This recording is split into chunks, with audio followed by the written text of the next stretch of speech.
Clubhouse. Our family is condemned to journey.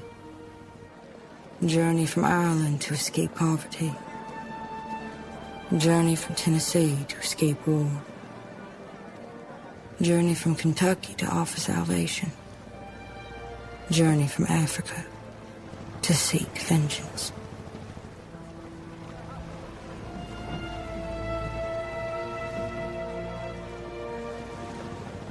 Montana is the magnet now. It is the next journey. And for my young brother, it will be his last.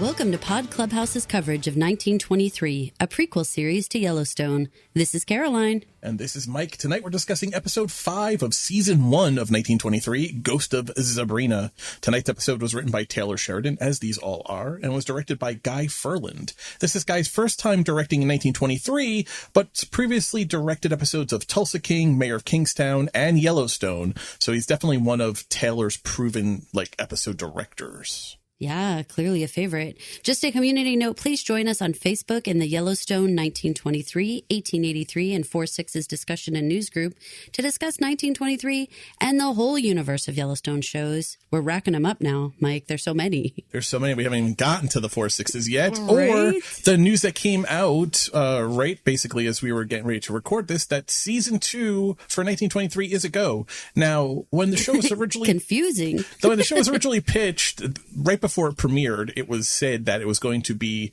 2 8-episode seasons. So I think everyone thought that the story was going to continue, but also taking that with a grain of salt, because 1883 was supposed to have a second season, and that turned into kind of 1923, and 1883 season 2 got scrapped, and we ended up with, 1932, and then 1932 was rebranded into 1923, and that's how we find ourselves here. So then this week, putting out a formal press release saying it's been renewed for season 2, it's all very head-scratching. I know everyone's excited. We're very excited, but I just want to temper expectations. My gut is that maybe we get a season 2 when we continue the Jacob, Kara, Spencer, Jack, Dutton storyline, but I think it's just as even money that we go get a 1963 series. I think it would make sense to move another generation. It would make sense to move another 20 years and get into the 1940s. We did a 40-year jump from 1883 to here. That's why I was using 63, because you also have Kennedy assassination. You've got the start of Vietnam. No, though.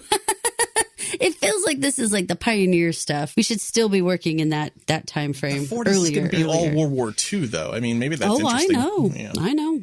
I don't know. But who knows? Guys, the point is, we don't know. Temper your expectations. Don't get too excited. Prepare for the worst. Hope for the best. But that way you're never let down or, experience heartbreak.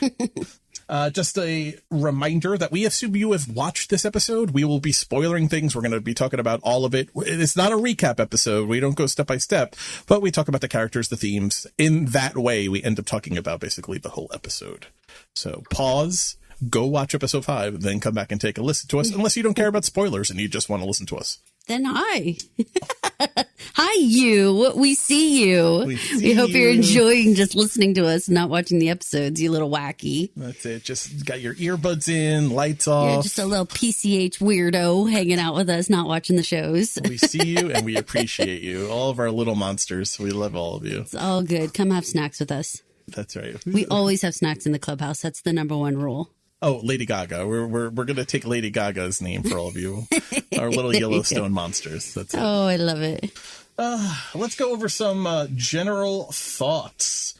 Well, this episode was very interesting. I think it did a lot to catch us up following a month off, right? Let's not forget, we've been away from the story from a month. At the end of episode 4, you have Spencer finding out about what had happened back at the ranch and that whole thing. You have the fact that Jacob survived the night. The Duttons are rock back on their heels at the end of episode 4. With episode 5, they had to kind of catch you up. They had to catch you up in story, but they also had to kind of catch you up in time and start moving the plot forward. We're solidly entering winter in this episode. Do you know, Caroline? And feel free to check me on this, but I think other than the flashbacks in Yellowstone to the Tim McGraw era of 1883, it was actually a flashback to 1893, the episode where he gets shot. That is taking place at the start, I think, of the winter time. And we know Margaret eventually dies in that same 1893 winter storm. We know that from the first episode of 1923.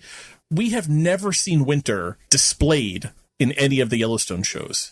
It's often talked about in mainline Yellowstone. We never see winter in Montana in Yellowstone. And it feels like we're getting into it. It feels like we're getting into it here. I hope they actually show it to us a little bit. You know, like I hope they really get into the winter time, because I don't know. I'm feeling another time jump. Are you feeling another time jump coming? Because I am. I mean, we could get at the end of the episode with the conversation between Kara and Don Whitfield, the Timothy Dutton character. At the end of that conversation, when he gets back in the car and he says to Banner, "Let her go through a winter without her husband. By springtime, she'll be begging to sell to me," makes me feel like the Banner Whitfield clan, anyway, is not going to make a move on the ranch. So it gives you time to get Spencer there. So it seems like the ranch, anyway, as far as its safety, as far as people coming along and trying to take it, feels like it's going to be safe through the winter based on that comment, which is great because they need to give Spencer and Alex time to get to Montana, which at the start of their journey is not going great as the way this episode ends. A time jump, maybe a time jump, but we have to resolve what happened with Alex and Spencer pretty quickly. I don't think anyone thinks, Spencer's dead. Maybe Alex, but I don't think so. I think they're going to miraculously survive their capsizing boat.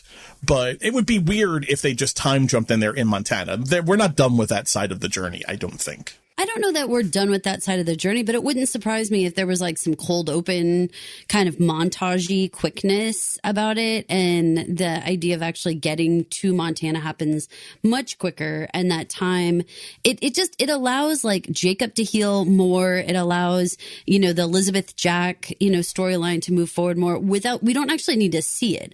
We don't need to see her get more pregnant. We don't need to see day in and day out of Jacob walking with his cane. Like we could get it, if they did move forward a couple months, we'd get it. We'd understand what they were doing. Yeah, I still want to see. I want to see this ranch in winter, though. I want to see this ranch under 3 feet of snow. Get it, Mike. I just don't know you're going to get it. With the snow falling in this episode, it made me hopeful for the first time.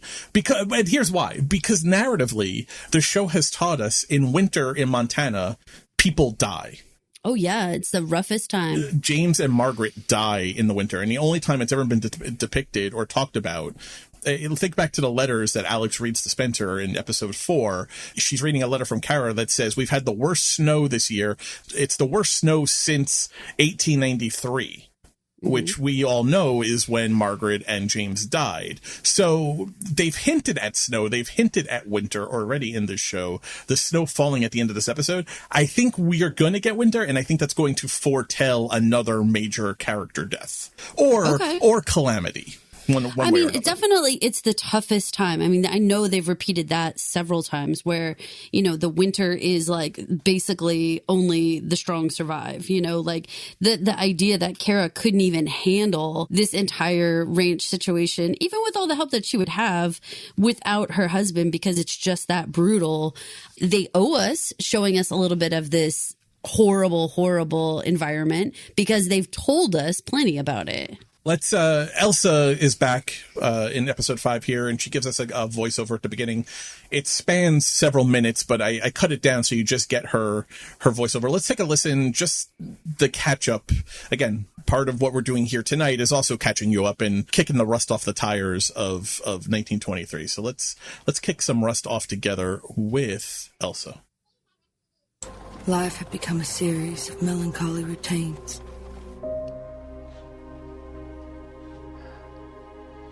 Like a defeated stag that had retreated deep into the forest to tend its wounds. Our family had lost itself in the tedium of healing. The hobby of watching young love had been robbed from her, Jack choosing to spend his evenings patrolling headquarters, choosing revenge over passion.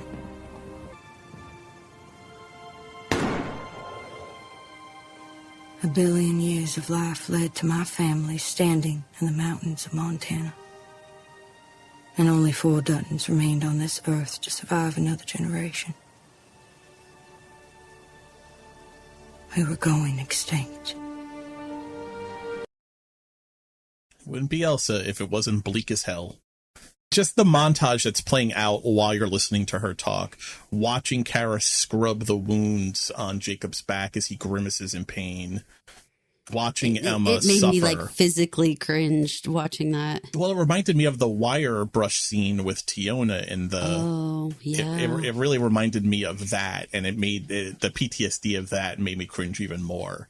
And just watching Harrison Ford's face kind of grimace and wince with every touch. It's a lot. I mean, watching, I think, right off the bat, we have to say, I think we called it. We said Emma wasn't long for this world.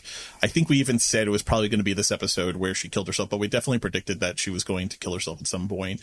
And I think they did a great job and an efficient job in showing that. The catatonic state, she's tending John's grave, right? She's patting the earth, just making busy work, really just trying to be close to him, you get the feeling. But the catatonic look she has at the dinner table as the camera pans across from Jack and Elizabeth, and you see her just sitting there, just staring straight ahead. She's already checked out. The only thing left to do is end her physical presence on Earth. She's already gone. It's so unfortunate. I was thinking a little bit about, the amount of suicides that we've actually had on the show. This is the 3rd, I believe, and I think that there's more coming. Yeah. This show is doing a great job in reminding you how rough, hard, and bleak this life is. When Kara says to Elizabeth, when she announces they're having the baby towards the end of the episode, she says that's the first good news that these years have heard in months. She's not exaggerating. That is not hyperbole. These people live lives where they don't hear good news literally for months and months at a time. They're just eking out existence day in and day out. What does Elsa call it? The tedium of healing. I felt that line when she says that, watching the images that we're watching, even watching Jack's face, who looks like he literally was force-fed lemons, the stink face, the anger written across his face. Everyone here is in pain. Everyone here is broken. Everyone here is hurt. And we're just watching it play out. And you have to get up every morning and you have to repeat the same bullshit every day. And it doesn't get better. It just stays. It's the worst kind of Groundhog's Day. I feel like there's some message we're supposed to be getting from the suicides that I don't have my arms around yet, but I feel like there's something there. I don't know if it's about, the lack of mental health care. I don't know if it's about grief and love and loss and how overpowering that can be, whether it be Claire with her daughter or whether it be, Shay wanting to be back with his wife, all these things. Like there's all there's these parts to it. And I really, for some reason, I kind of feel like I need to get my arms around it because I feel like Taylor's trying to tell us something. And I want to hear this message clearly. The sheer weight of the grief, I mean, it's overwhelming as an audience member to see these people, but I can't imagine real life circumstances where you really saw your husband just get shot with a machine gun. It's all so out there, right. It's hard to relate to that. I'm really but trying to. Is it though? But is it though? Because the machine gun, my husband. Yeah. I mean, maybe that's not machine gun, my husband, there. but how many people have to watch their partner, their love of 10, 15, 20, 30, 40 years die? Of course, everyone. I mean, somebody's loss, going to watch the other one die, right? With the loss sure. of a daughter in Claire's case with Abel in 1883. Shay, not having lost his wife and made a promise to her. Let's talk about trying to get our arms around it. I would posit that the message here is people often think about suicide as a cowardice act. It's often talked about as a cowardice act. It has a stigma of being a cowardice act. The 3 suicides that we've now seen in the show, none of them are depicted as cowardice acts. I think Shay and James even have a conversation about that exact thing, that it actually took courage for Claire to take her life over her daughter's grave. Shay himself knowing that he was also probably going to end that same way. I think part of this is more about the end of a journey. Claire had no family left. Her journey was done. Her only reason for living was her daughter, and her daughter was no more, and so her journey was ended. Shay, his journey was to get to the beach so that he could show his wife through his eyes. His journey ended. This is tougher. You're not going to be able to tie this one up with a bow. Okay, well, let's listen. Let's listen to the last words Emma says, because on top of what she says here, she also takes a really deep swipe cut at Kara on her way out. Let's take a listen. We've sent for the doctor. What for? For you.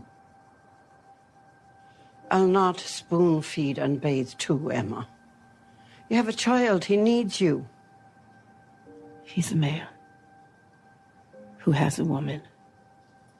He has no need for me. Sons outgrow their mothers now, do they? Become a mother before you lecture me about sons and what they do.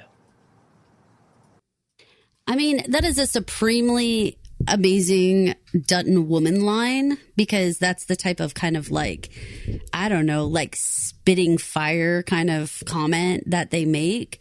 But in real life, again, relatability wise, you have a son, I have a son. Do you really think you would take that tact? No. But I also am not at any kind of point. And one, I don't live in this life where your life expectancy she's already probably at or nearing her life expectancy. Yes, they have shown Kara Dutton and Jacob Dutton living well into their 70s, 80s. Margaret and James, we talked about when we did 1883, were probably at the top end of their life expectancy. Emma here, John too, were probably at the same age as John's parents were in 1883. She's at the top of her life expectancy. Her only reason for living, no, she loved her son. Listen, for sure, I think she loved her son. But she suffered the loss of the miscarried child, which from the letter sounds like she really never got over again. It sounded like she was ready to check out then and there. She continued because John was by her side. John never left her. John is the reason she kept going. Read back the letter again. I can play the clip. It was John keeping her going. She already had a foot out the door, however long ago it was when she miscarried the second child that they had. Now John is gone. What does she have left? From her point of view, I don't agree with it. If I'm her, I'm thinking, well, Jack and Elizabeth are going to have a baby, and maybe I can invest my life in being a grandmother.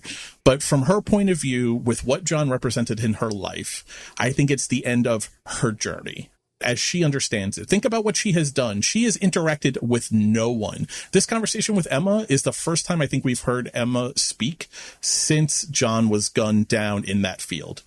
Maybe she had some interaction with the ranch hands, with the burying and stuff. She has had no substantive conversation with any character on the show, any main character on the show since John was gunned down. Her journey is done as she sees it. And I think that's the recurring theme in Yellowstone when it comes to suicide.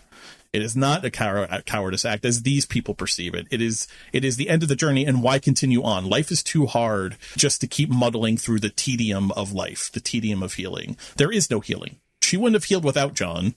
She's done. I wonder if she knew about Elizabeth at all, being pregnant. I wonder if I can't imagine she did. Or even was paying any attention, to that fact. I want to think that she wouldn't have wanted to leave if she knew there was going to be a grandbaby and stuff like that. I would hope. But we called it a long time ago. As soon as Emma came on the screen, I was like, man, she is exhausted. She's worn out. This is a woman who's just done already. Well, before John died, she was already really tired. So I'm sorry to see her go as a character. I think there could have been more there. A lot is now resting on Jacob and Kara in terms of just like, man, there's just very few Duttons left. Oh, well, Elsa's voice, there's only 4 Duttons left on Earth, which is interesting. Let's see which Dutton she's counting. She's counting... I gotta think it's just Jack, Spencer, Kara, and Jacob. I think that's what she's counting, right? She's not because at this point, as far as Elsa's voiceover goes, Elizabeth is not actually married yet. So I think those are the 4. There's a lot on the shoulders of Kara and Jacob. And by extension, that means Kara, because Jacob is in no condition right now to have anything on his shoulders. So that's what makes, I think, her final line there, become a mother before you tell me about what sons do.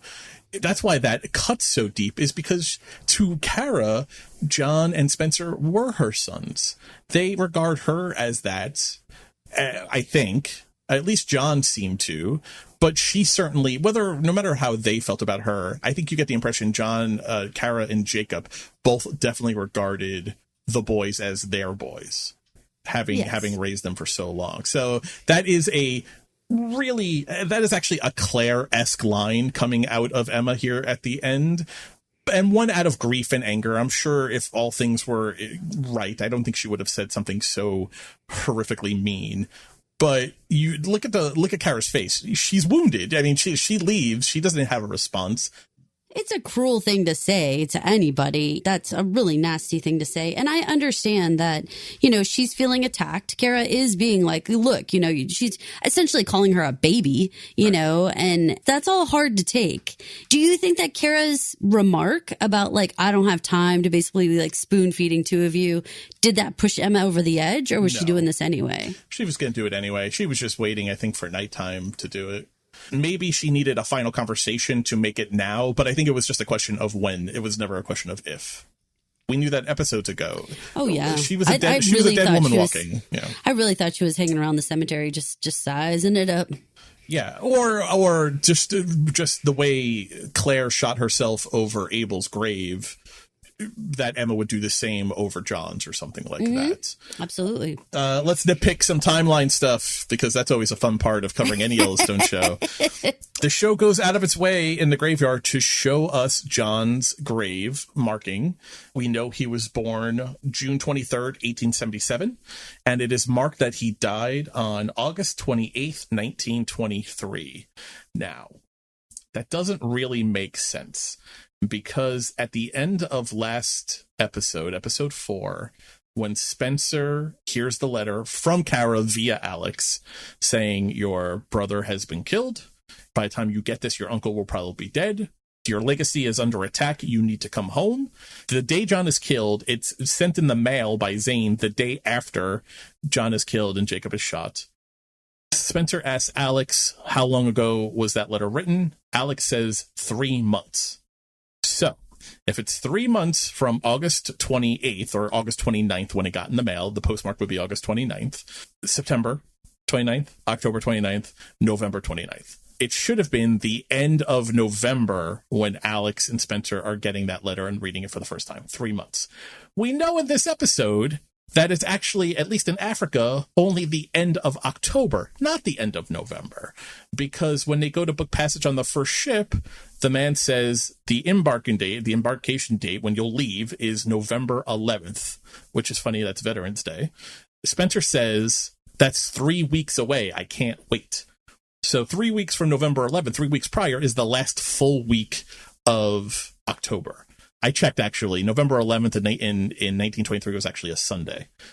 So the last full week, the Sunday of the last full week of October is where they are when they're going to look for passage. That doesn't make any sense. Why show us these dates if you're not going to line them up correctly? I know it's nitpicky. It doesn't actually affect the story really in any way, shape, or form. Well, here's how it does affect the story. They're trying to create urgency, and they're trying to create a time frame. Like, you need to get back and you need to hurry.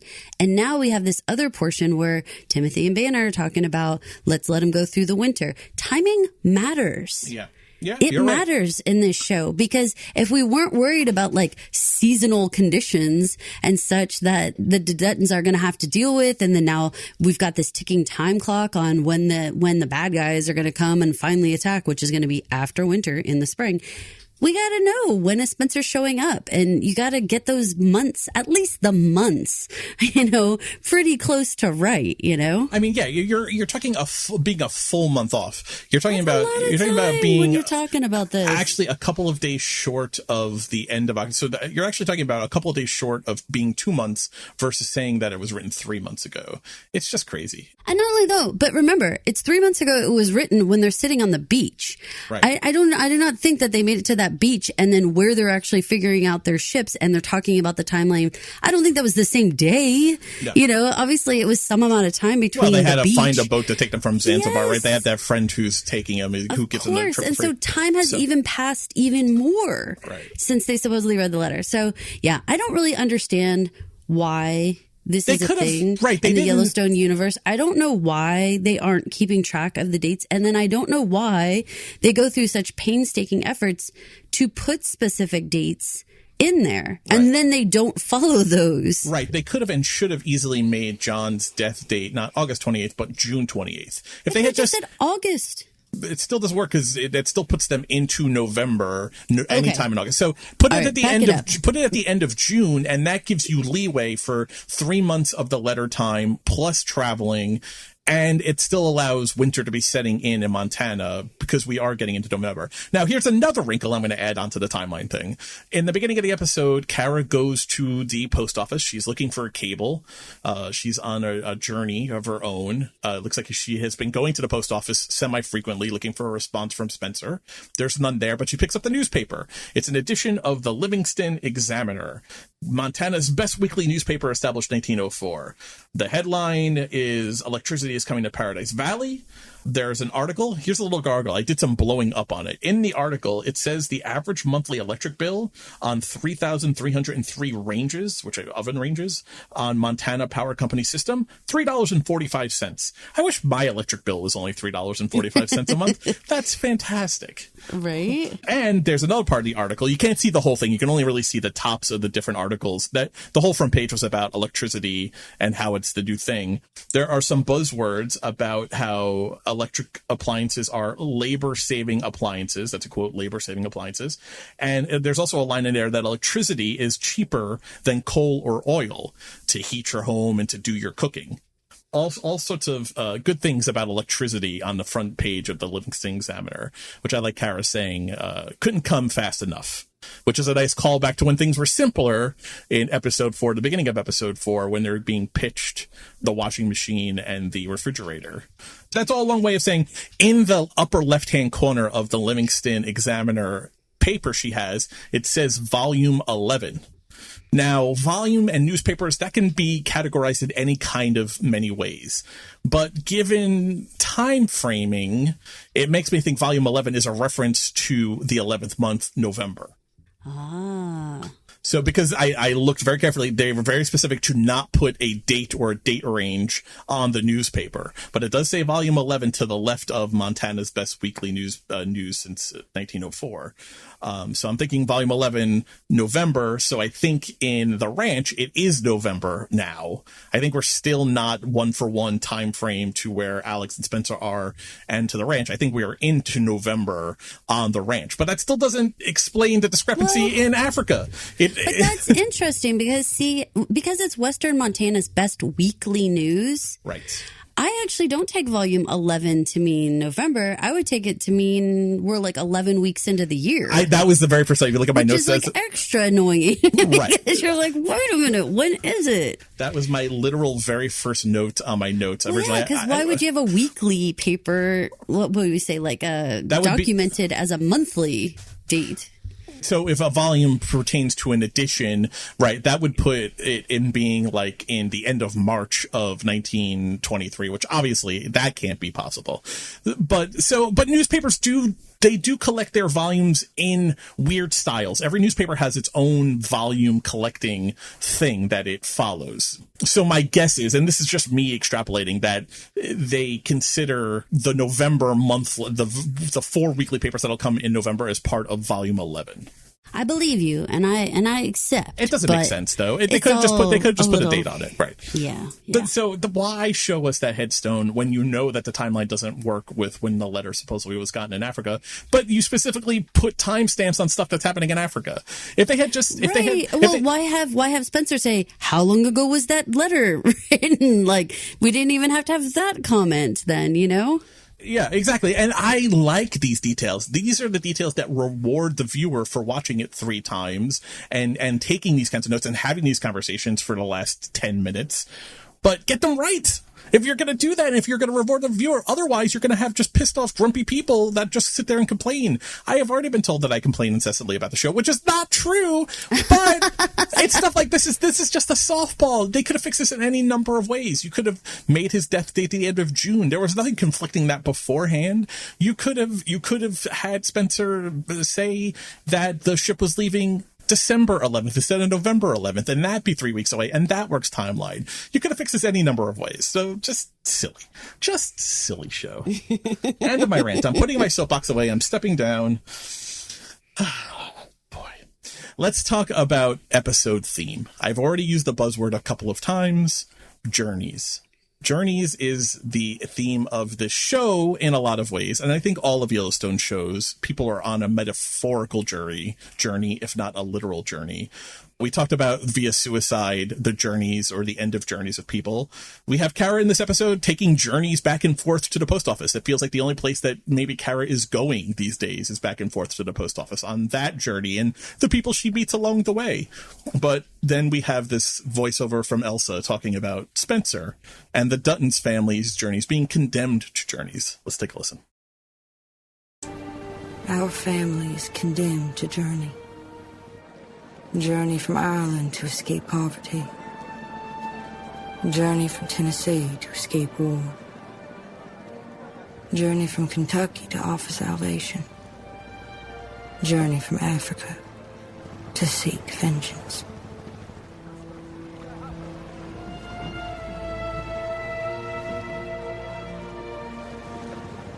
Montana is the magnet now. It is the next journey. And for my young brother, it will be his last. 2 interesting things from there. One is the reference, the journey from Kentucky to offer salvation. So is that confirmation or is that an inference that Jacob and Kara come from Kentucky? Because we know James and Margaret and their side of the family were traveling from Tennessee. I'm going to say yes. That seems right. Right, because they were the offer salvation. They were supposed to get there before Margaret was dead and the boys were dead. And right. Margaret was dead, but they were the salvation for the boys. Margaret was dead, yes. But we got to take the last part of that clip, though. Journey from Africa on a journey of vengeance. For my brother, this will be his final journey. Boom, boom, boom. Is this prophecy? Is Spencer slated to die? Or does she just mean that after here... Think back to episode 1 when he's sleeping on the train and the conductor wakes him and he almost kills the guy. And he says, it's just a stop. I don't have a final destination. Well, it feels like Montana is going to be Spencer's final destination if we're being able to take Elsa's words here at a face value. That feels exactly right. I mean, it feels like when you say like this is his final journey, we do say like no, dun, dun, but also you could think because he's settling down with his family and going to raise children on the ranch. Like it doesn't have to be a dun dun dun. You know, it just makes it sound like final journey because, you know, it sounds like death. But I think it just means it's the end of him wandering the earth, you know, trying to find a purpose. I think he's going to have a purpose now. I think people are going to be pairing that with the first episode voiceover from Elsa talking about how only one brother would make it through to guide the family through the generations, through the Depression, through World War II, through Vietnam and the rest. But I think that we thought it would have been Spencer that she was talking about. And again, I still think that's probably right. I think you're right. I think he's just going to be settling down, that the same way that he says the vacation is over and Alex tells him, but the adventure is just beginning. I think the adventure is just beginning, but the adventure is going to be Montana based. You know, maybe it's going to be protecting the ranch and trying to keep things going. Some progress. Let's talk about journeys and final journeys. And Elsa doesn't mention Alex in that, but I wanted to play the beginning of this clip from episode 2, I believe it was. I I have been placed on a train with a destination not of my choosing. And I have no means of stopping. He's kind, Alex. Well, she certainly has placed herself on a destination of her own choosing now. Whether she realizes that it's going to be the end of her journey, it doesn't sound like she knows that yet. Maybe only Elsa knows that. Spencer probably doesn't know that either. When we think back to the early days of talking about Spencer and talking about Alex, how both of them were concerned about journeys and destinations. And now we have this voiceover from Elsa telling us Montana is where their journey ends, is where it is the final journey. It's an interesting bookend on this part of their story, and they don't even realize it. They don't even realize it, Mike. Well, and that assumes that Alex survives the capsizing of the boat. I mean, again, I think we're all agreed Spencer makes it. I really think that Alex makes it, but at this point, at the end of episode 5, you want Alex to make it, but does it suit the story, or does the story that Spencer's got to come heartbroken and full of revenge and hate and join Jack in the revenge brother feel? You're sounding like Elizabeth Stratford. Hold on. Just saying. And I'm going to clarify this right this second. I understand that Spencer is Uncle Spencer to Jack and not his brother. I don't want any comments on that. I'm saying they're revenge brothers, not brothers. You're using it like in the blood brother sense. Yes, but I want to be clear because I don't want comments on that. Let's listen to Elizabeth's feelings about hatred consuming you. This isn't what you promised. You haven't lost anything that I haven't lost. I'm an orphan too now. And all we have is each other, and I don't even have that. Our wedding day came and went with no mention of it. We don't speak. You don't even touch me. I've got just as much right to hate the man as you do, but I don't. Because hate takes your whole heart. Every bit of it. It leaves no room for love. I choose not to hate him so that there is room in my heart for you. If you won't do the same for me, then take me to town. Send me home, Jack.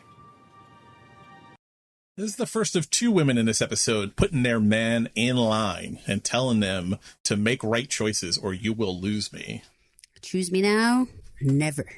I mean, she's right, though, right? The Jack we see in this episode is 100% consumed with anger and vengeance and bloodlust. Jack is the character in the show that is the only real funny one as far as he sees it, joking around. Listen, think back to when he tried to ride the cow, right, in the letter, and he almost died by drowning. Like, he's the goofy one. He's the silly one. That Jack is not present in this episode. Grief is such a terrible thing because, in discussing this and thinking about it is such a great loss to have lost both John and to have lost Emma, right? But for Jack, that's not it. He also he's losing Elizabeth in the process. Elizabeth's losing Jack in the process, beyond losing her father and losing, her mom leaving. There's such like a ripple effect with grief that has to be like really underscored with this, because there's going to be so many things that happen from here on out that is really just that ripple effect from the shooting and from those initial deaths that we're seeing, including the deaths of James and Margaret, because now it's so easy to see how Spencer's personality is. Like, I can't imagine what he lived through to have had his father die and then have his mother be, found in a snowdrift somewhere. Can you imagine what that little guy's life was like? No. When he's trying to grow up with John and Margaret and just everything that he went through, then to go to war and have to deal with all that PTSD, like the ripple effect of grief and pain and sadness, and how it all seems to culminate in anger, but also like bust up every living relationship you have. It's not, you didn't just lose the person who died, you're losing all the people around you because you can't even have healthy relationships, right. And we see that obviously with Spencer trying to leave Alex. And I'm saying that Jack's like quiet quitting Elizabeth right now, and they do need to be called on it. Like, what are you trying to do? What are you trying to shirk here? Who are you trying to leave behind?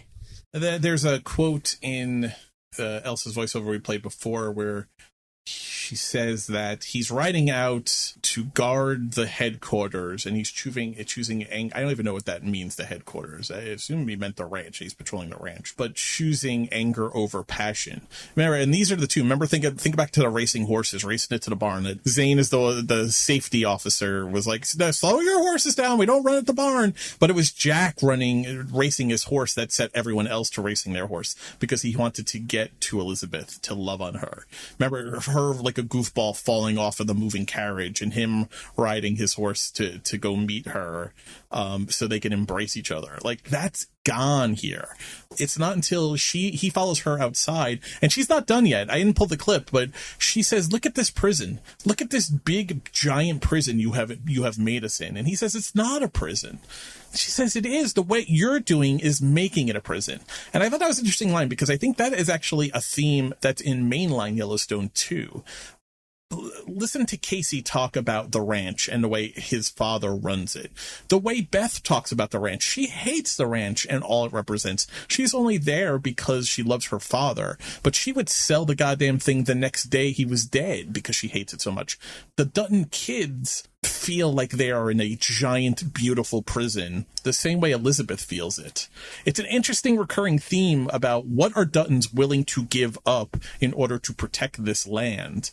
Well, the answer seems to be over and over again, they're willing to give up all of their relationships to protect this land. And if you don't have your family, if you don't have your relationships, what is the land even worth? Well, and I definitely think it goes back to, Elsa's quote about how there's only 4 left. Like, there's not, this never ending supply. You have to make more Duttons.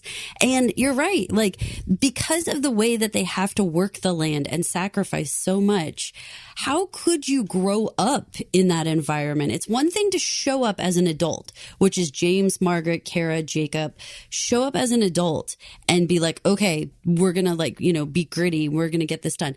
But imagine being born into this and growing up like this. How could you not be resentful when you go into town or when you just hear about other places or things where you're like, this is for the birds. Like, why are we scrounging so hard when we could be elsewhere? It would be very hard to see the value of the land in comparison to all that you're giving up, and that's who these people are. Spencer, Jack, even really John, but John, I think, was older enough to really be kind of in the initial 4.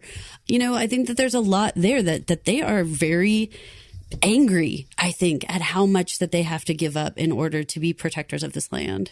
Yeah, I think until now, Jack's never really questioned it, right? Think back to the conversations with his father when they were talking about the wedding, right? And the idea of you push the wedding back because the herd comes first. Jack was the one lead. Jack was like, that's what a rancher does. That has to come before getting married. Yeah, so, but you're looking at a man with 2 living parents who grew up in a big old cabin there, right? And who you get the idea, at least with Emma, that he was kind of like a wild kid, and that she was like exhausted by him and by having to try to raise him and everything. I still think that the majority of the people who would grow up in this, just like Elizabeth feels like it's prison, would feel like there's too much I'm giving up. It does not have to be this way. And so many people before me chose this life for me. I didn't choose this. And now I'm just being born into like a security guard uniform where I'm expected now for the rest of my life to protect an asset that generations ago someone decided was important for me to have to do. That is a big burden to put on someone's shoulders. Well, you see the burden in Jack's face too. I mean, we talked a lot about the anger that's etched on his face in this episode, but let's back it up to the first time that we see Jack really by himself. They're at the livestock yard and they're selling more of the heifers. This is all part of Jacob's plan that he's discussed with Zane, that they were going to sell cows to get money to pay off the bank, to keep the bank off their back, so no one came out looking or asking questions. So they're selling more, and there's this whole conversation with the buyer talking about a couple of things. One, if you keep selling your heifers, you're not going to have much to cowboy over, which comes up a couple of times in this episode. How much can you sell before you have nothing left to ranch? But also there's a line there about how some of the ranch hands had run off and joined the Straffords to go do cowboy movies in Hollywood.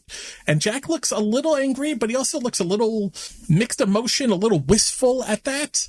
This idea that these ranch hands are going off and living some up-jup lifestyle out in Hollywood. And here he is literally selling his family's assets to pay the bank so they can survive. It's such a strange time in terms of the luxury that exists in the world and what you could be doing versus the rugged, pretty primitive life that they're living on the ranch. And so it would almost make your brain like explode to be like, oh, wait a minute. I just learned about electricity yesterday. Right. And also, what? There are people playing cowboys on film.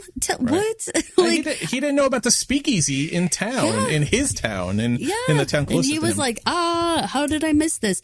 There's got to be a huge part of him that feels like you're missing out. You know, the rest of the world is existing. There's also betrayal there, though. Let's listen to this clip that he has with Jacob, which is one of my favorite Harrison Ford scenes on the show. I just like how he starts it, but let's take a listen to Jacob and Jack. Look how angry you are. Brewster's sold out. Straffords are gone. My parents gone. You goddamn right I'm angry. You can't win. No leader. Can't win without a leader. I can lead them. They won't follow you. Not yet. This must be done right, or we lose everything. You got old. I've been old, son. Guess I'm gonna have to learn how to shoot left-handed. Fucker's got me pretty good, huh? We're gonna get them back. You have to watch the scene, and I want to give some credit to Darren Mann, who plays Jack in the show. He's doing great work here. He's holding back, wanting to just bawl like a kid. He is hurt. He is betrayed. He feels like he has to be the man of the family, but he doesn't really know how to do that. He's just kind of emulating what he had seen his father do and what he had seen his uncle do. But listen to how he talks about how the Brewsters have sold, the Straffords had left. He's betrayed. When he says you got old, like his face is like making like a little tight, like little butthole face when he says that, because he's trying not to cry. But he's even feeling betrayed by his uncle who took 9 bullets. He's like, you got old. Like, that's a sin. Why did you get old?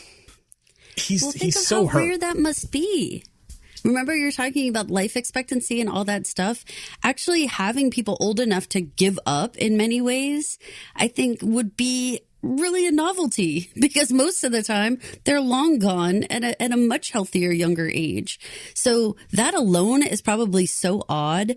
But then, of course, like you said, the betrayal of it all, that you feel like you guys came in here to save the day. Like, let's go back to why you showed up here in Montana. You came here to save the day. Like, you can't give up now.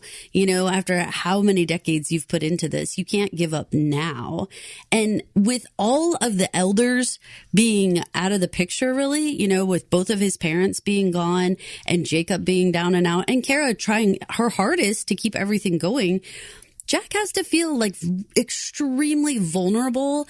And I would feel like honestly, like metaphorically, like naked, you know, to the world. Like, all of a sudden, all of my cloaks that I was draped in that kept me protected, my mother, my father, you know, essentially my grandfather and grandmother, they all feel inadequate now. There's no one here to protect me from the outside elements.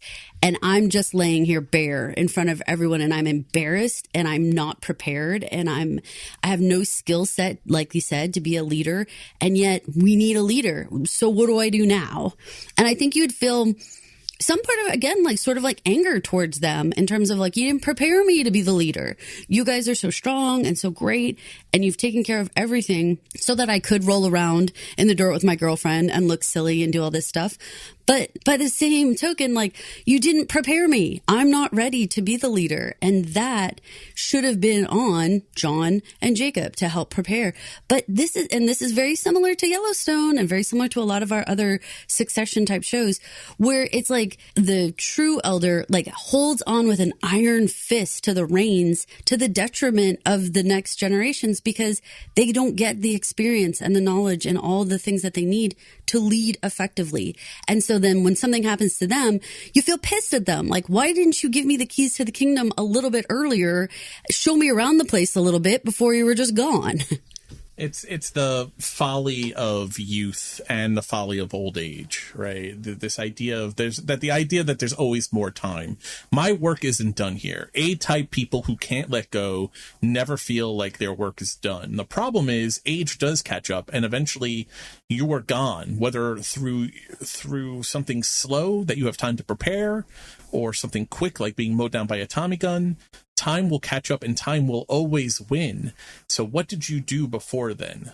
And now they're reaping what they sowed. They didn't prepare Jack. They let him be a sweet boy of summer for too long. And now his father's dead. And now Jacob is almost dead. And Kara's doing the best she can to keep the whole damn thing together. And there's this magical uncle coming to save the day that to Jack, he's gone at least 6 years probably at this point. If he was in the war since 1917 when the United States joined up, that's at least 6 years. That makes Jack a pretty probably mid or young teenager the last time he saw Spencer. He doesn't know who he is. You're saying I'm not a leader, but some fucking magical guy in Africa that I don't remember or don't really know at all is? Let's even do like a quick thought experiment and say, what do we think that John and Emma were saying about Spencer? Right. Well, he's been gone this Left full the family, time, and they've abandoned the been family. working so hard, right? And even if Kara, through her letters, has expressed to the audience that she understands that he's searching for something, that he has a void, that he is really searching for something, he's lost, all this stuff, right? But that does not speak for a brother, his parents, right? Who would be Spencer's brother. How betrayed do you think John might feel to have to be the one, that little tiny baby 5-year-old John that we all loved from 1883, to say, like, I stuck it out. And like, he actually would remember his father, not Spencer so much, but he would remember their father and what he would have wanted. And so I can't imagine the conversations that John and Jack might have had, or even implied, or even side-eyed, or whatever, that you have to think that Jack's impression of Spencer at very best has to be mixed. Neutral. Okay? Neutral at best, and probably very unfavorable. I'm going to say mixed, because I can't even go with neutral, because I got to think there's people in the household who understood him staying away and people in the household who didn't. But that's truly mixed. I don't know if I should look at you as the savior or, as a jerk who's coming in at the last second. We talked a little bit about this at the beginning of this show, but we probably need to start thinking about it again on this idea that Spencer will be returning to the ranch and returning to Kara and Jacob, who he hasn't seen in years at this point. He was young. He was less than 10 years old when his parents died. He spent most of his life being raised by Jacob and Kara. I imagine he has to think of them as a mom and dad. He cannot realistically have very many or clear memories of his actual parents. He was just too young. John was 15. 15 is an age where you remember things from your youth.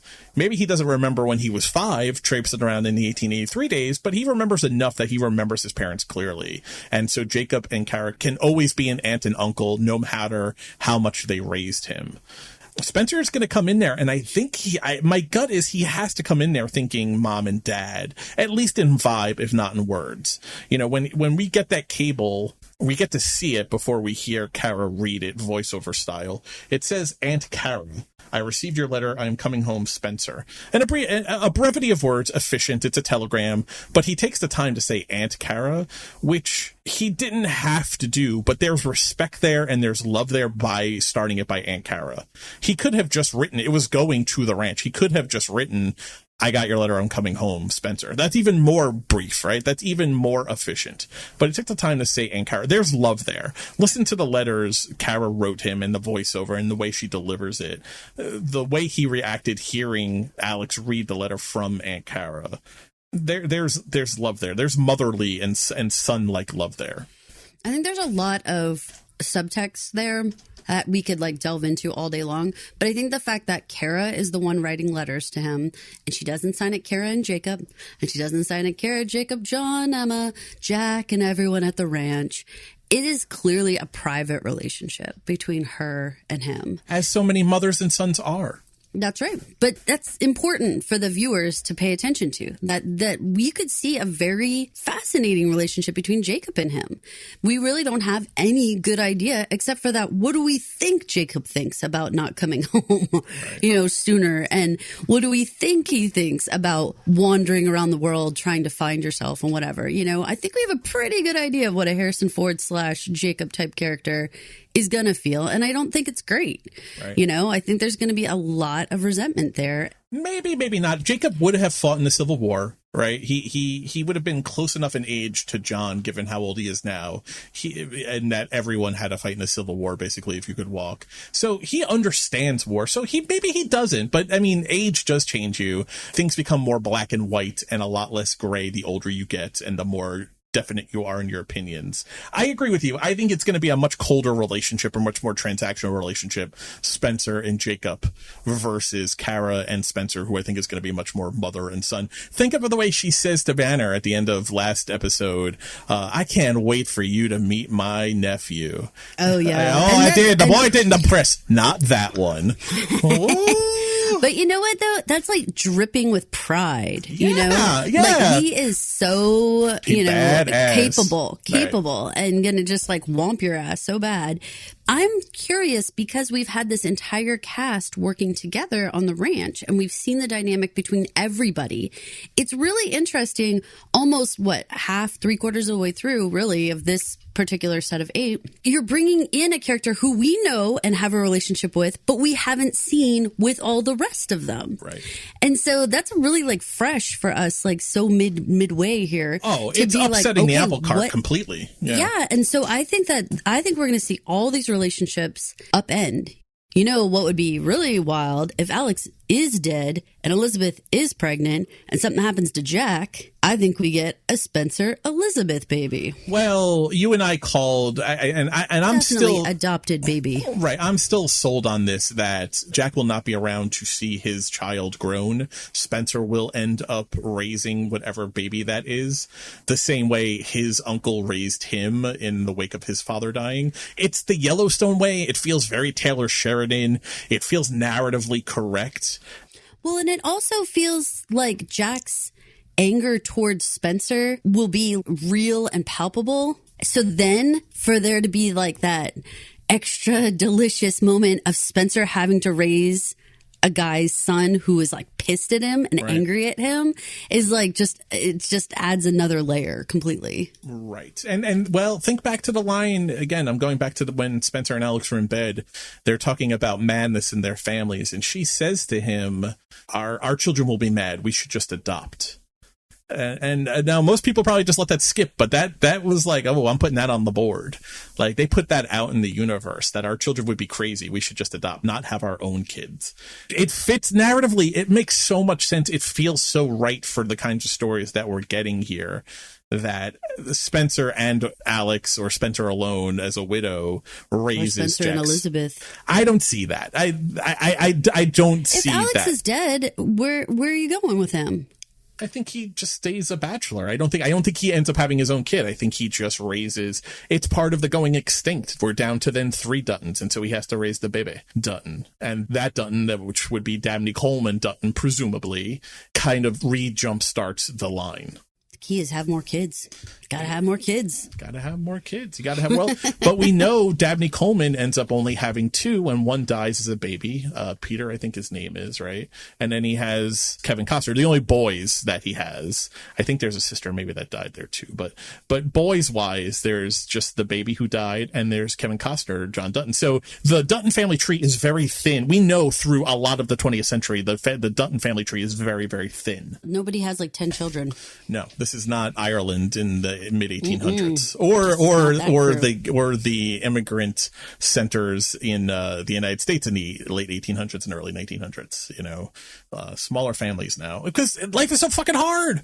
It's so hard to stay alive. Remember, that's what we were saying, that it's not so much that the life expectancy is so low. It's actually under 15 is when you're most likely to die. If you make it to 15, you have a fair shot of making it into adulthood. But I mean, most people don't make it to 15. That's wild. Let's talk about Kara and Jacob, one of the best relationships on the show. They're just so much fun to watch. Their chemistry is just so great between these two. This was actually all pretty lighthearted. What I liked in this episode was you saw more of this mutual respect between Jacob and Kara and Jacob. Kara and Jacob is easy, right? She comes upon him when he is going up and down the stairs, struggling, gripping at the railing. He goes up, he comes back down, he's going up again. She sees him the second time going up the stairs. And she could say something. She wants to say something. She wants him to tell him to stop, to rest. He's going to hurt himself, but she doesn't. She just lets him be. I don't know how you took that scene. I thought that was actually a really nice show of this couple understanding the other and the respect that she feels like she knows she has to give him space. Have you ever been in the gym with somebody who, like a friend or family member or something, and you get that kind of side eye from them, which is like, don't. This is hard for me, and I don't want your input, and I don't want you to correct my form, and I don't want you to make a comment about anything I'm doing. I don't even want you to really be looking at me or making eye contact with me. I just want you to just move on because I'm in the middle of my own personal struggle. That's how I felt, like, completely. I felt like that side eye, that the whole message between the two of them was don't. Just don't say it. Don't look at me. Don't whatever. Do you think he even realizes that she's there? Because he doesn't. I think it's the whole vibe, though, is like just don't. Right. Don't. Like, leave him be and move along. And, you know, whether it's the best idea or not, it's not for you to interrupt him. Like, his pride would be so hurt that it is beyond not a good idea. Yes, I agree with that. And I think that's the respect that I'm talking about, her to him. And I think he gives it to her. We'll talk about that in a second. But also practically, he needs to get strong. The guy had 9 bullet holes. The fact that he's alive at all is amazing, but he is alive. And so he needs to get to work. The same way he hobbles out with all of the doctors and nurses surrounding him because he needs to be in the sun. He needs to do these things. He needs to be moving. And she knows that given the state of things, she hasn't gotten a post. She hasn't gotten a telegram from Spencer at this point. Jacob is it as far as she knows, really. Her and Jacob are it as far as saving this place and defending this place. So she needs Jacob to get back as much as he can, as quickly as he can. So there's a practical side to it on top of she understands she has to give him the space to struggle and to succeed.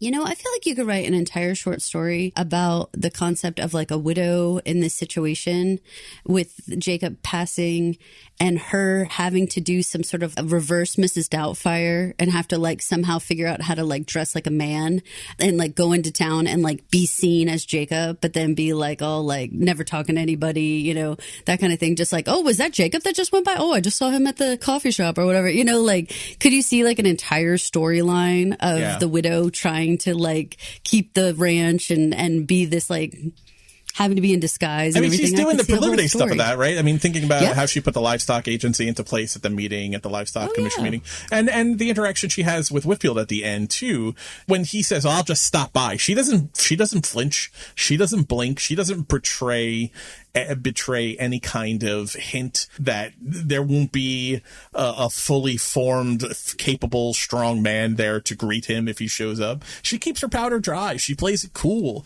It's all about bullshit with her, the card game bullshit that you would play. You know, she's bluffing. She could Home Alone it though. She could totally do like come at night and then have like the Michael Jordan stand up like dancing in the front of the windows. The Christmas tree. Exactly. Like, don't you kind of like you could feel that Home Alone. She's crafty. Oh my God, Mike, Helen Mirren, Home Alone 5 on the ranch. Listen, you know if Helen Mirren's in it. No, shut up. Think of her doing the like Helen Mirren. I love it. I love it. I'm for it. Any listeners out there that are creative, go put that cut together. Make a Helen Mirren screen face for me. Yeah. Or just Helen Mirren and then like, you know, Harrison Ford dancing in the silhouette in the front room. with the total Weekend at Bernie's ropes on his arms. A Harrison Ford Weekend at Bernie episode would be a classic that they It'd be classic. I don't know if it'd be classic, but it'd be put hilarious. put some sunglasses on Harrison Ford. Yes. Sunglasses Like, even exist. He's like outside at that wherever did they get wicker furniture and all this stuff for their little patio furniture that they had out there. I was like, why are they not on those big rocking chairs like they always are on that were like clearly just made of regular like logs? But instead they're on this like Pier 1 wicker set. I have to say Pier 1 just opened in Montana in 1923. Super weird. Right. But you could totally Weekend at Bernie's him out there. You could just like prop his hat kind of over his eyes and just make his arm wave when they come up the driveway. I've got an entire story laid out for you. Stay tuned. It's the hit. It's going to be that's going to be season 2 in 1923. To be seen on Tubi and Roku. Yes, Caroline is writing Paramount Plus. Tubi. Brought to you by Tubi. Fast. Exactly. And you'll all learn what fast means sooner than free later. ad-supported streaming television. AKA regular TV. But Jacob gives respect to Kara because he has things he needs her to know and to do, but he doesn't tell her, he counsels her. You know, one is telling her to keep Jack close and away from town. That's just because he had that conversation with Jack one-on-one and he sees the anger in him. So he's just giving her like a heads up, like he's unstable. You've got to keep him close. But really it was about the livestock agents, right? He says, have you started hiring any livestock agents yet? She says the sheriff is starting to interview people. He says, no, you have to do it. He could say me. He could say, no, I want to meet all these people. He says, no, Carrie, you have to do it. And he says, someone charming is going to be working for Banner and whoever is supporting Banner. I like this. I like that he's not usurping her power. He is giving her flowers. He is recognizing she is actually the one running the show, and he's just trying to counsel her here. I think that's important. I think it's small, but I think it's an important thing because think how Whitfield talks about Kara later on in the episode. Isn't it the rancher's wife's job to keep her husband's calendar? Not this wife. Jacob doesn't treat Kara the way Whitfield must treat his wife, or the way he thinks that wives should be treated. Jacob is giving Kara the ability to maneuver and take care of this family and keep them going. They're a partnership. I like it.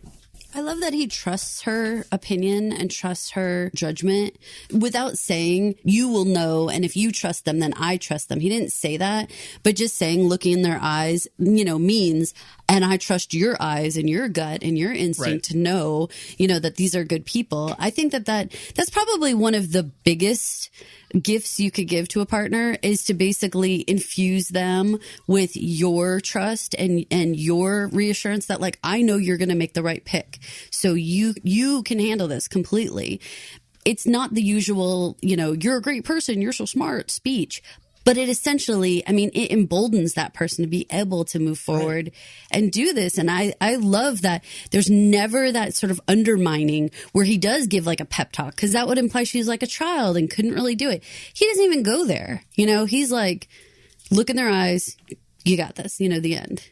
Sometimes people deal with you and you feel their hand on your back pushing you, either metaphorically or literally pushing you to go do something.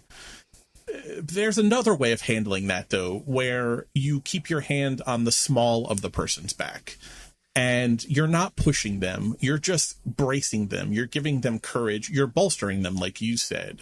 It makes a world of difference, that hand position. I think metaphorically, Jacob is just putting his hand on the small of Kara's back here with regards to the livestock agents. And I love that. It speaks volumes about their relationship. Obviously, for you and I, we have been super happy with the casting of these two and their relationship and their rapport. And I think it's so realistic and so aspirational for a lot of people that they would want, a partner who would talk to them that way and trust them. Just how many men could be as powerful and in control as a Jacob Dutton and not exert that control over their wife? Almost none. Especially in 1923. Mm-hmm. And so, the more powerful any partner or anybody would get, it follows right behind them that they start exerting that power over everyone, their children, their pets, their spouses, everybody, right? Everybody better say how high when I say jump. it's a whole mindset. And the fact that he can be such a strong leader and control that entire town with the livestock agents and everything, and still be like feet on the ground partner with, God forbid, a woman, you know, at this time, you know, oh gosh, she's so much less than. It's refreshing, you know, and it shows you how it can be done. For those people who are sitting at home, and we talk a lot about what's the demographic of Yellowstone watchers, this might be a very novel concept of like, you can be strong and you can be powerful and you can be respectful and you can be trusting of your spouse. And, you know, I think that's a different dynamic than most people are used to seeing. And I think it's a credit to Ford and Mirren's chemistry that they can pull this off so seemingly. And it is novel, and it's a novel way that we see men and wives interact in so many shows, Westerns aside, but it really flips on its head that power dynamic in so many ways. I also like in this scene, just going things that I liked in the scene, I like that these two figure out Banner and Whitfield's plot. They don't name Whitfield, but they get to the idea that a gold miner is the one who stands to benefit from everything that's happening here in Paradise Valley. I like it because that at least tells me the show is telling us that Whitfield is not smarter than Kara and Jacob. In about a minute of sitting and actually talking it through, the two of them figured out this plot that's happening here. Mm-hmm. That's important, because if the show was just setting it up that he's like some Lex Luthor big brain villain that no way can the Duttons outsmart him, that would be a problem. But here in this scene, they have established clearly and succinctly and efficiently Kara and Jacob are mentally the equals because they figured out the plan and the plot immediately. Gold mining. And that they're up for the challenge. Like they weren't like, oh God, well, there's nothing we can do. It's like, okay, this is who it is, and here's what we're going to do about it. Right. Like, you know, let's move forward. And I think that, you know, these people, they've got to be pretty big-hearted when you really think about it. You know, the fact that they got the letter the same like Spencer did, and they did come running, and they did come and take care of those boys, and they are doing this. We have no idea what Jacob and Kara's dreams were. You know, maybe they imagine themselves, you know, oceanside for the rest of their lives. Like, we have no idea, but they gave it all up to come and protect someone else's dream. That's pretty amazing. It's brotherly love. It's what you do for family, right? It's totally Elsa and Anna. Sibling love. I love it. I love it. And we were remiss if we didn't have the funny conversation about the fact that 9 bullets didn't kill me. I don't think a steak will either. Oh, that was so funny. You know what? That reminded me so much of Gilmore Girls. I know we have to bring it all back to Gilmore Girls. Do you remember when Richard has the heart attack and he has to eat fish? Yes. And he's like, oh, great, fish again. So much fish in that show. Yes, it's so funny. But it's that same kind of feeling like, I don't think a steak's going to take me down. But the show, it's written so well, and Taylor is really putting his best work into this one. When she comes back around, she's like, boiled chicken and rice it is, and he says, he grouses, boiled chicken and rice is no man's last meal, and she says, exactly. I know. I think that was so cute and clever. It's so cute and very clever. Because you know what? Because you're living forever, sir. I'm gonna keep serving you food that you don't think's your last meal, so you stay with me forever. No good meals to die on here. Exactly. So. Let's switch to Kara and Don Whitfield and Banner. Oh, you know what? We should I Spy if steak ever comes up again, because we know that boiled chicken and rice are not a last meal. So we should I Spy when they have some feast, because that could be foreshadowing for us. Interesting. Same way that you spy if you ever go to an Italian restaurant with Michael Corleone and he has to go to the bathroom. Yeah, if that ever happens, you should be aware, because you're probably going to get shot. He's probably getting the gun out of the toilet. So he probably is. What do we say? Take the gun, leave the cannoli? Take the gun, leave the cannolis. That's not Michael that says that, but it is good advice, and I live by it every day. I always take the cannolis. I always leave the gun.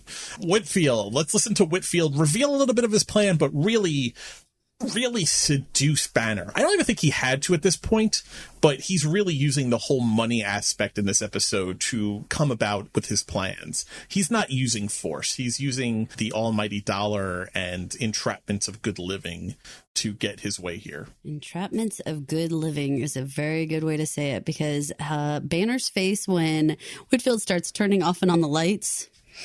Yeah. Yes. Let's take a listen to it. You're actually going to hear the light clicking in this clip. Let's take a listen. Get me more of these. Anyone you can run off. We'll choke this Dutton out. How much land do you want? I want it all. I want the whole valley. Where do you feed the wood? It runs on gas. Gas from where? It's piped into the house. Where do you live, Banner? I have a homestead up north in the mountains. Log and sod. Aye. Never lived in a city. Never. In the country, you survive your surroundings, or try to, anyway. It's the most a man can muster when he abandons civilization. Cities are the mastery of one's surroundings.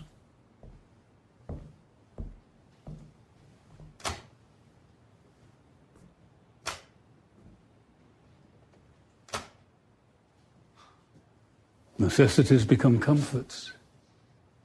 In the wild, the availability of water dictates whether you survive the day. In the city, that most precious of resources becomes an afterthought. No more log and sod for you. It's yours. Now you're a master too. He's doing so much stuff here, right? On top of revealing, I want the whole valley. He sounds like a real Disney villain. How much land do you want? I want it all. Yeah, but I loved when he said that. I was like, ooh. Yeah, a man with great appetites. But just the way he clicks on the lights and runs the water. He's doing Barker's beauties, right? He's showing us the final showcase showdown. The big prize is this modern home over your, log and sod, is it? You know? Yes. This is an important scene. Why did I play this? What he's talking about here, these becoming a master of your surroundings versus living at the whim of nature. The subtext here to me is everything all Duttons across all eras have resented and repudiate and go out of their way to live in the opposite way. Not that they resist modern conveniences when they come. We know Carol wants electricity in the house because she does want a gas range. And she does want gas pumped to her house, and she does want an electric washing machine, and she does want an electric refrigerator. And we know in modern Yellowstone, they don't live by candlelight. The Dutton Ranch is wired for electricity. But what it represents, this idea of city mouse versus country mouse, that's all I could think of listening to him. The idea that country mouse is simple and backwards, and city mouse is sophisticated and a master of man and a master of animals and a master of nature. And you country mouse are just backwards, and you don't understand how the world works. It's this theme, and I think this is a Taylor Sheridan theme, this elitism, right? The cars in Bozeman versus the horseback carriages and the guys just riding horseback. There is a war of progress versus the traditional ways of life. The problem is that people like Whitfield use progress as a weapon, not just to make your life easier, but I think to trap you, to dominate you, to right. trap you, to obliterate you. He's essentially saying people who live like the city mouse, people who live the way Banner lives up until this scene, because he tosses them the keys to the house. You're a master now too. Those people don't even deserve to live. Not only is Whitfield saying he is better than them, he's saying that they need to be removed. They are in the way. They are nothing more than... What does this sound like? It sounds a whole lot like we have these people who already occupy the land. And see, we're like the British coming on in, and we want to just go ahead and clear out the people who currently live on the land. This is just the Native American story 2.0 of moving out the next group of people who moved in on the land. Yeah. The first settlers. Yeah. Everything that we just talked about having to do with Spencer and the way that he grew up, and Banner had to have a similar life as Spencer. They're probably similar aged. the idea that all of a sudden you don't have to fight with nature in order to survive. We have all these conveniences. We have all these things where we have tamed nature. We have whooped its ass, and we can get water whenever we want. We don't have to go follow any stream or worry when it's going to rain or any of that stuff. I think it's tapping into that exact same part that I'm saying. For those who had to struggle, there's a lot of resentment and desire to not continue that life. And now you have this like big, beautiful, shiny alternative. I mean, it would be very hard to not want to just live that life instead.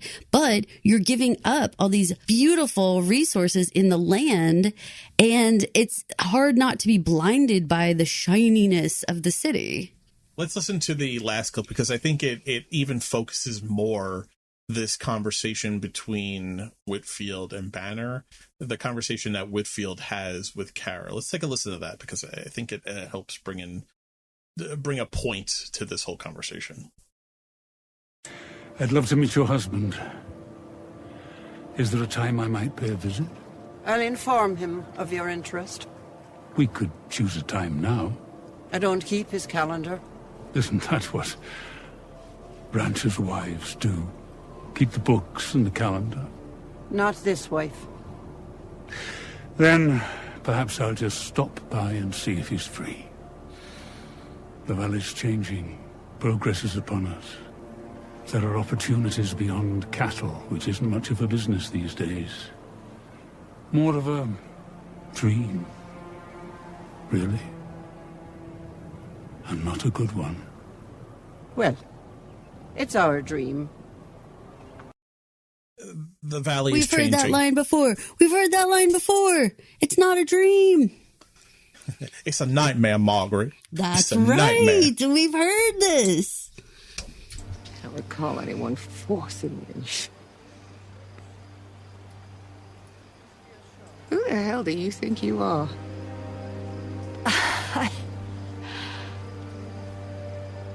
What is so funny? Honestly, Claire, I don't have the energy or the interest to continue this conversation. Wait.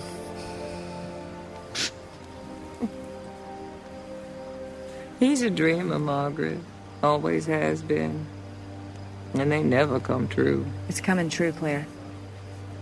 No. This is not a dream. This is the nightmare.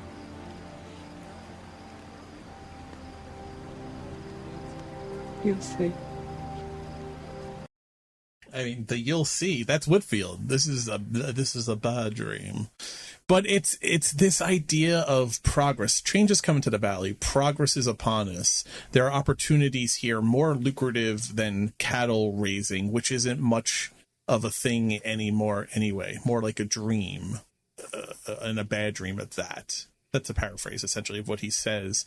Duttons are always dealing with progress. I am the rock upon which progress will smash. John Dutton for governor speech, kickoff speech.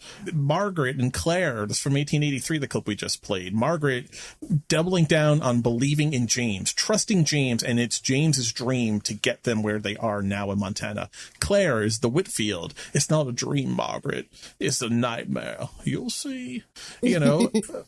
This is a theme that runs through. You should have tried out for that part, because you nailed it. I've done it so many times across all these podcasts. He's a dreamer, Margaret. you nailed it, man. I love it. I have totally been cleared. I would have to be sleeping with Jamie Dutton in mainline Yellowstone, though. No. Oh man. So that's the only way I get that role. That's a bummer for you. Yeah, Dawn Oliveri is doing a great job. She doesn't need my help, but.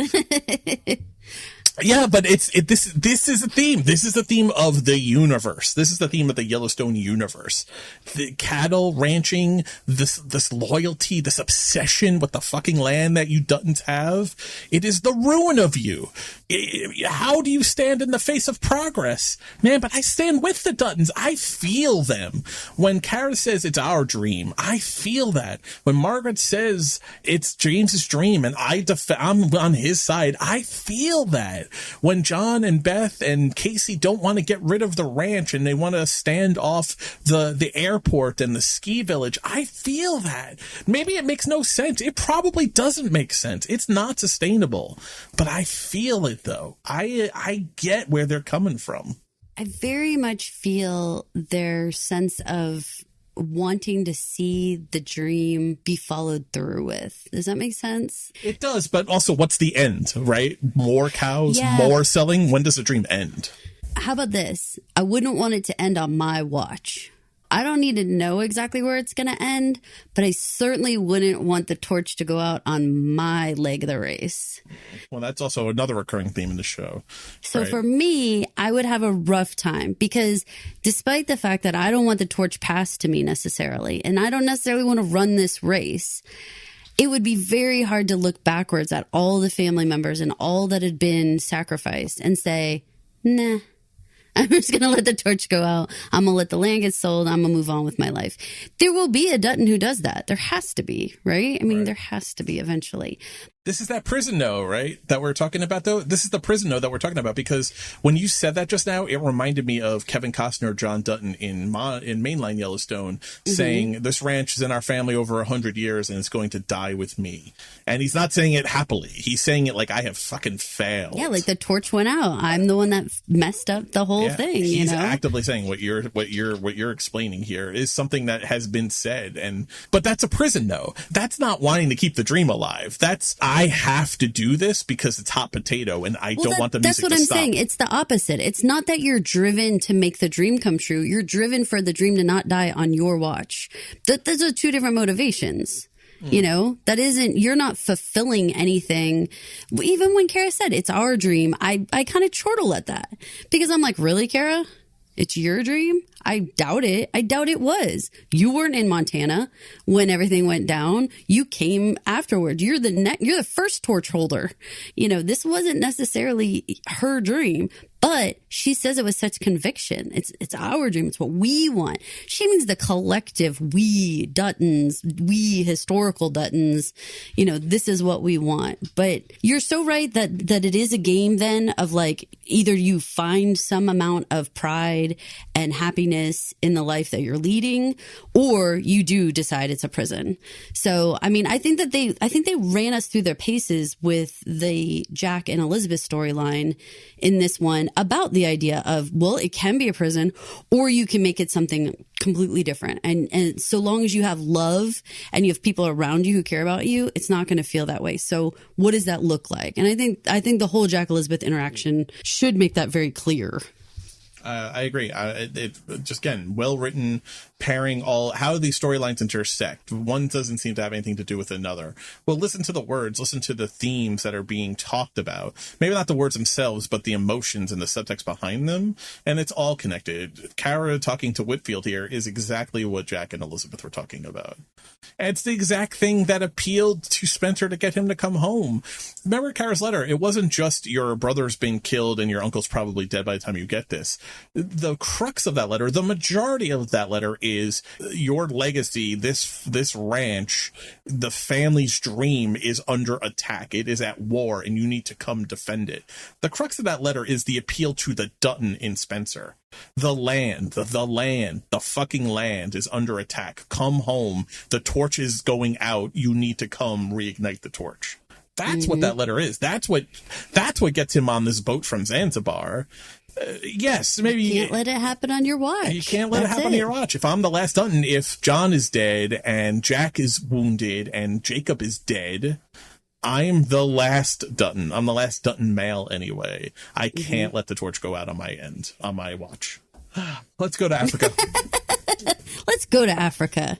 I love this episode for Alex and Spencer. I have made no bones that I am giddy and a smitten kitten for these two. You're so funny about them. Why do you think you're so in love with them? I like what they represent as far as love and hope and getting on in this world with a person that understands your brand of crazy. Finding your soulmate in an unlikely place and at an unlikely time. In their case, at a bar at a fancy hotel in Nairobi.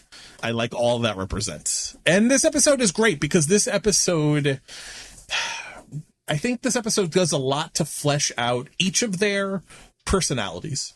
I think this episode also does a lot to flesh out how they are as a couple, how they're going to be as a couple, and most importantly, and I'm going to play some clips to support all this. I'm going to play a couple one after another.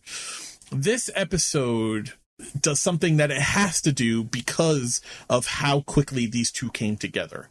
When a couple courts, goes out on a date, they know each other, maybe they're friends, maybe they go on a first date, they go on a second date, they date for a couple of years, then they get married, they're engaged for a while, then they get married, then they have a baby, and then before you know it, before you blink, 10 years have gone by, 15 years have gone by, 20 years have gone by. They know each other, and you know what that couple looks like. They have committed 2 decades together, right? Kara and Jacob, 40 years together, almost 40 years together.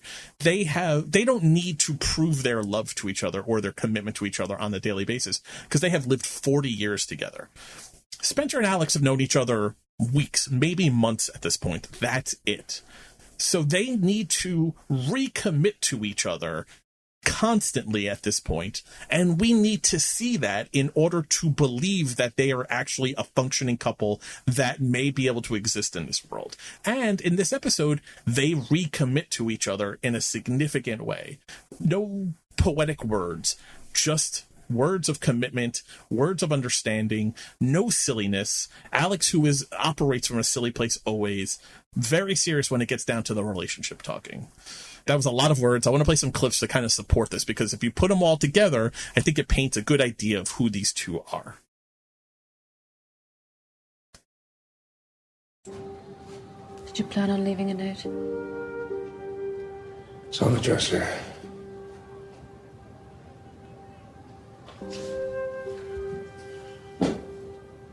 What does it say? It says that this trip is too dangerous. Envelope his money so he can book passage back to London. Says I'll send for you when it's safe. Says a lot.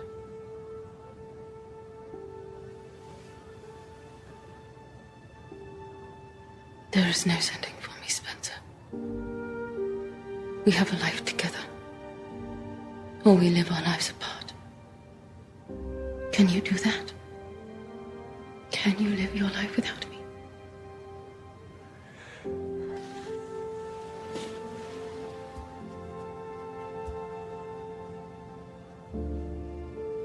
You only get to choose me once.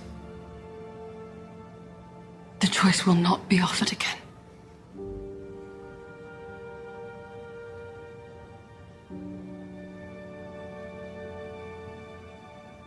Okay, thanks. In all the madness we have seen and chaos that these two have experienced the short time they've been together, Alex has never been so serious. She's never posed their relationship as, there is no coming for me later. We're either together now or we are just not going to be together. And I'll push it further. You only get to choose me once. This offer will not be offered again. That's serious biz. That's Elizabeth talking to Jack. That's the other example of women setting boundaries for what they have expectations in their relationship. I'm curious how you took this scene. I felt very encouraged that Alex stuck up for herself so calmly and so completely. It was very clear that he is not going to be able to play these reindeer games of, I'm going to leave you behind and then I'll come get you later, like she's a piece of luggage. I'm super proud that they wrote her like that and said, like, no. And she didn't, like, tear the joint up or have some sort of big crying explosion. She just said, here are the rules of this relationship. And if you want to be in this relationship, this is how it's going to work. And I think that is another reason why you and I both, I think, are attracted to these two, because I think we look at them and we're like, this is how things should go. You should just be able to communicate with the other person exactly how you feel. And all of us really want that with our partners. All of us. So, I mean, the fact that she was like, you can choose me one time. This is it. There's no other like take backs, gimmies, whatever. I was like, good for you. And you know what? He should know, without her even having said all that, given the fact that the whole reason why they're together is because she is so decisive. She walked from another man. Walked right in front of him and all her family and friends, walked right away from him and was like, nope, I'm going this direction. If she can be that decisive, he should know, like, she's not playing any games here with you. You know, she's down for the adventure. She sat in a tree and got attacked by lions. Like, why are you acting like she should be sit out for the rest of this game? You know, and I'll come back and get you. Flower, right? She's game. No, she's strong. She's capable. And here's the other thing. I'm glad that letter did say, stay put, I'll come back for you, versus what I was afraid it was going to say, which is like my life's too complicated. Right. We can't ever figure this out. I love you. This was a wonderful thing, but we can't ever, like, that would have pissed me off and really been like Spencer's out of this whole thing. But he didn't say that, you know, I think he did what he thought was the honorable, safe option. I'm just so glad that she just didn't put up with any of it. What do you feel like about having a woman come back like that? I know you're not a fan of ultimatums, and this was most certainly an ultimatum. So what do you think about it? I don't know, though. It's not really an ultimatum, though, because it's really a response to listen to the clip from when we first meet Alex, when she says she's been put on the train with a destination not of her choosing. Spencer is doing to her the same thing again. That note represents being put on a train with a destination not of her choosing. She chose to go with him, and she has yet to say, but I won't do this, this, or this, that will give him pause to think that she wouldn't want to continue on this adventure. But he's deciding for her with that note. So I don't think she's giving him an ultimatum as much as she's just telling him the way it is you won't be coming back for me because I won't be available for you to come back. That's not realistic. Wherever this adventure is, I read the letter from your aunt too. You're going into a dangerous situation in the middle of a country that is thousands and thousands of miles away from where my parents live. It's easy to say you'll come back for me, but that's not a reliable thing. The likelihood is that he would never come back for her. So either we go together now, or let's be real. It's not an ultimatum. It's just facts. We're not going to be together. Well, and the thing we have to remember, too, is the conversation we've had about women of this time. She cannot afford to be not married. Right. She can't afford to be waiting around for him. That's not an option. Right. We haven't gotten any of the blowback that her parents must have been hella pissed at her for walking away from literally running away from her engagement party in Nairobi. But what's her option? Go sit and be a child in her parents' house? Right. That's not an option. But can she be a fully formed adult out in the world with a job and a life and a home? No, you can't do that at this period of time. So when she says, I can't sit around here and wait for you, it's not even out of like, because on principle, blah, blah, blah. It's like, because I won't survive. I have to have income and a home and everything else to live. So I don't know what he was thinking exactly. Like, where would she go? How would this work? Like, it all was just I think he was just thinking danger, and I don't want to put her in danger. Well, yes and no. It goes to the conversation that they're having going on the boat, and he says, stay close. And she's like, I've been through Mombasa. I came through Mombasa. And he pointed out the situation is different. When you came through Mombasa, you were with a large engagement party and hired drivers. Here, it's just you and me and our luggage and nothing else, no safety net. So stay close. But then he's willing to leave her in Mombasa with money to get her home to London, which doesn't really make sense if you're concerned with protecting her. But I think you're right. I think he thought he was doing the honorable thing of, I am walking in a war zone. You know, war was used in this letter from my aunt. I don't know that I care about you too much to put you in that knowable danger. When he took her on the safari and the elephant charged, he didn't plan on that. He didn't we're going to go get charged by an elephant today. He didn't plan on that winding up in a tree with hungry lions and hyenas trying to eat them. That wasn't planned. This time, he's knowingly bringing her into danger, and I think that gave him pause. And if you remember, her response to having that experience was, I want you to be in a new line of work. Like, we're not doing this anymore. And he's like, that wasn't my work. That was just like a day trip. Right. But if you remember, her reaction to it was bawling her eyes out and saying she wanted him to quit this as his job. Right. So if you're him and you're thinking, well, that was your response to that situation, and now I know this is a horrible situation at home, how am I bringing you willingly back to a lion tree? You know, when you asked me not to do that. Where the lions now have guns. Right. And have killed my family. So I think that's it. But I do like that she stood up for herself and calmly, and watch the scene again when she's delivering the final part of that. The offer won't be given again. She's standing ramrod straight. She has very straight posture there, but there is a single tear running down her cheek. It's a very striking scene, the way Julia Schläfer delivers the line, because there is vulnerability there with the tear rolling down her cheek, but there is iron in her spine though too. She's not wavering in her words and her deeds. And it's an important recommitment, right? He says, get your things. That's his response. Get your things, recommitting to each other. We have to see these two recommit to each other because they were thrown together in such a fast, chaotic way. Fate works, and I believe in fate, and I believe people are meant to be together. But as a viewing audience, we need to see that that is actually supported. We got the initial pairing. We need to see them in different situations committing to be with each other. This is the first time that we get to see that in this episode. I want to rewind real quick to the stay close conversation. Watch Spencer's face when he's on the boat, when he's not talking to her, when he gets off the boat and he's having a conversation with his friend about being a free ride. He turns around and she's like underfoot. It kind of steps on her. And she jokes and she smiles and she says, well, you said stay close. And she does kind of like laughs to herself. He doesn't laugh. He has a very stern daddy look on his face. And he does not laugh. Right? He is already hardening himself for this journey. This conversation that happens in this hotel room is already starting on the boat. The sense of humor, the playfulness, not that he has shown a ton of it, is already starting to kind of wash away, right? It's being walled off for whatever journey is ahead of them. I bring that up because after they send the telegram, they have this conversation when they come back off of the Mauritania. Why are you smiling? I'm extraordinarily pleased with myself. You should be smiling too. I'm proving quite resourceful on this journey, and we haven't even left yet. No telling how I'll save the day next. Yeah, no telling. Oh, I'm sorry. Is my jovial nature infringing upon your sullenness? You're not going to do this the entire trip, are you?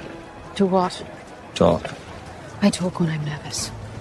If you'd speak as well, you could cut my talking by half. But no, you're too busy sulking, which makes me doubt everything, which makes me more nervous, which means I must double my talking to compensate.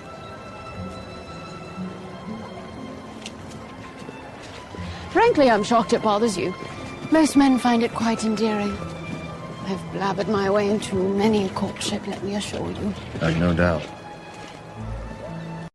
This is important because they don't really know each other. You need this scene to understand, why do you act the way you act? Why are you so sullen and serious? Why are you so silly and talkative and goofy? I felt like this show was talking directly to me. No, stop. I definitely didn't have that in mind when I was pulling this clip. I don't know what you're talking about. The whole, like, don't let my jovial, like, nature, like, dampen your sullen bullshit. Like, oh boy.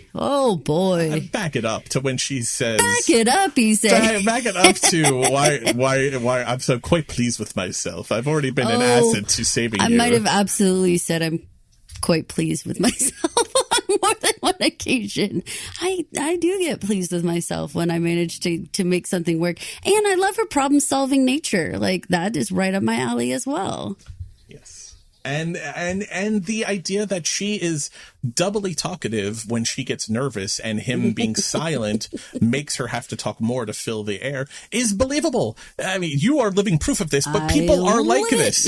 This is a real thing. But also from his point of view, and what she calls him as sullen, this is that hardening, right? This is now sometime after the conversation coming off of the boat when she's trying to make him smile and he just stares at her. He is hardening. He is only going to get more silent and more sullen, and she's going to have to work to get through to him, to his heart, because he doesn't know what he's walking into, but he knows it's nothing good. He's preparing himself, and she is watching this. But again, you need these scenes because they need to understand each other. They need to know why they are the way they are. And couples that have been together for 40 years understand that without having to have this conversation. Think back to when Jacob is shaving. And his conversation with Kara. The conversation there is, in all the years we've been together, you've never asked me a question you didn't already know the answer to. And he says also, I love listening to you talk. And she says, I love watching you shave. They know why they are the way they are. They know why they act the way they act. Spencer and Alex don't yet. So you need these scenes to teach them and to teach us why they are the way they are. It's so important, and it's so well done, and it invests you in why this can be a real couple. I think it's important that beyond the relationship that we're understanding, I have a better sense of Alex and her ability to adapt and make her way through the world. And I think that's really important because she's really could come off to a lot of audience members as like having a very cushy life. She probably doesn't carry her luggage. Other people carry her luggage. Right. She has a whole air about her that could come off very princessy and very like everyone does things for me. But the fact that she knew how to get around certain things like the telegram and everything, it shows me that she's capable of living in Montana and capable of adapting to ranch life. And I think that that's very important. And I hope it actually gives me, I hope it's not unfounded, but hope that she really does make it out of this episode and she can thrive on the ranch. Everything about her, and especially what we see in this episode with the problem solving, really indicates as an adaptable thing, more so than Elizabeth. And we talked about how we talked about how Alex Spencer really seemed to be the next generation version of Jacob and Kara. This episode only reinforces that, the way they interact with each other and the skills that they bring to bear. Let's get on the boat where they both have to go get a crash course in how to pilot the ship. And after Luca, the old sailor man, leaves them, they have a conversation. It's silly. It's about, I feel naked without a hat. How can a person pilot a boat without a hat? Or how can a person steer a boat or drive a boat? I think it's pilot a boat. They're back and forth, and she wants a hat because she's in the captain's chair. But then they get into a real conversation because it starts off by him thanking her, and he just leaves it at that. But it devolves into a whole conversation. And again, the end of this clip I'm about to play is them committing to each other again. And it turns out it'll be some of the last words that they actually say to each other, at least in this episode. Let's take a listen to this clip from when they're in the pilot house. Thank you. What?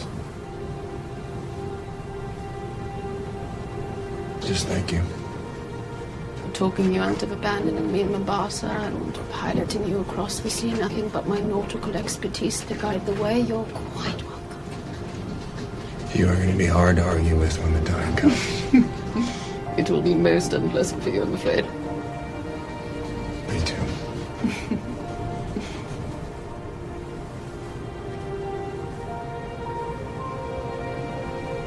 Don't ever doubt me again, Spencer.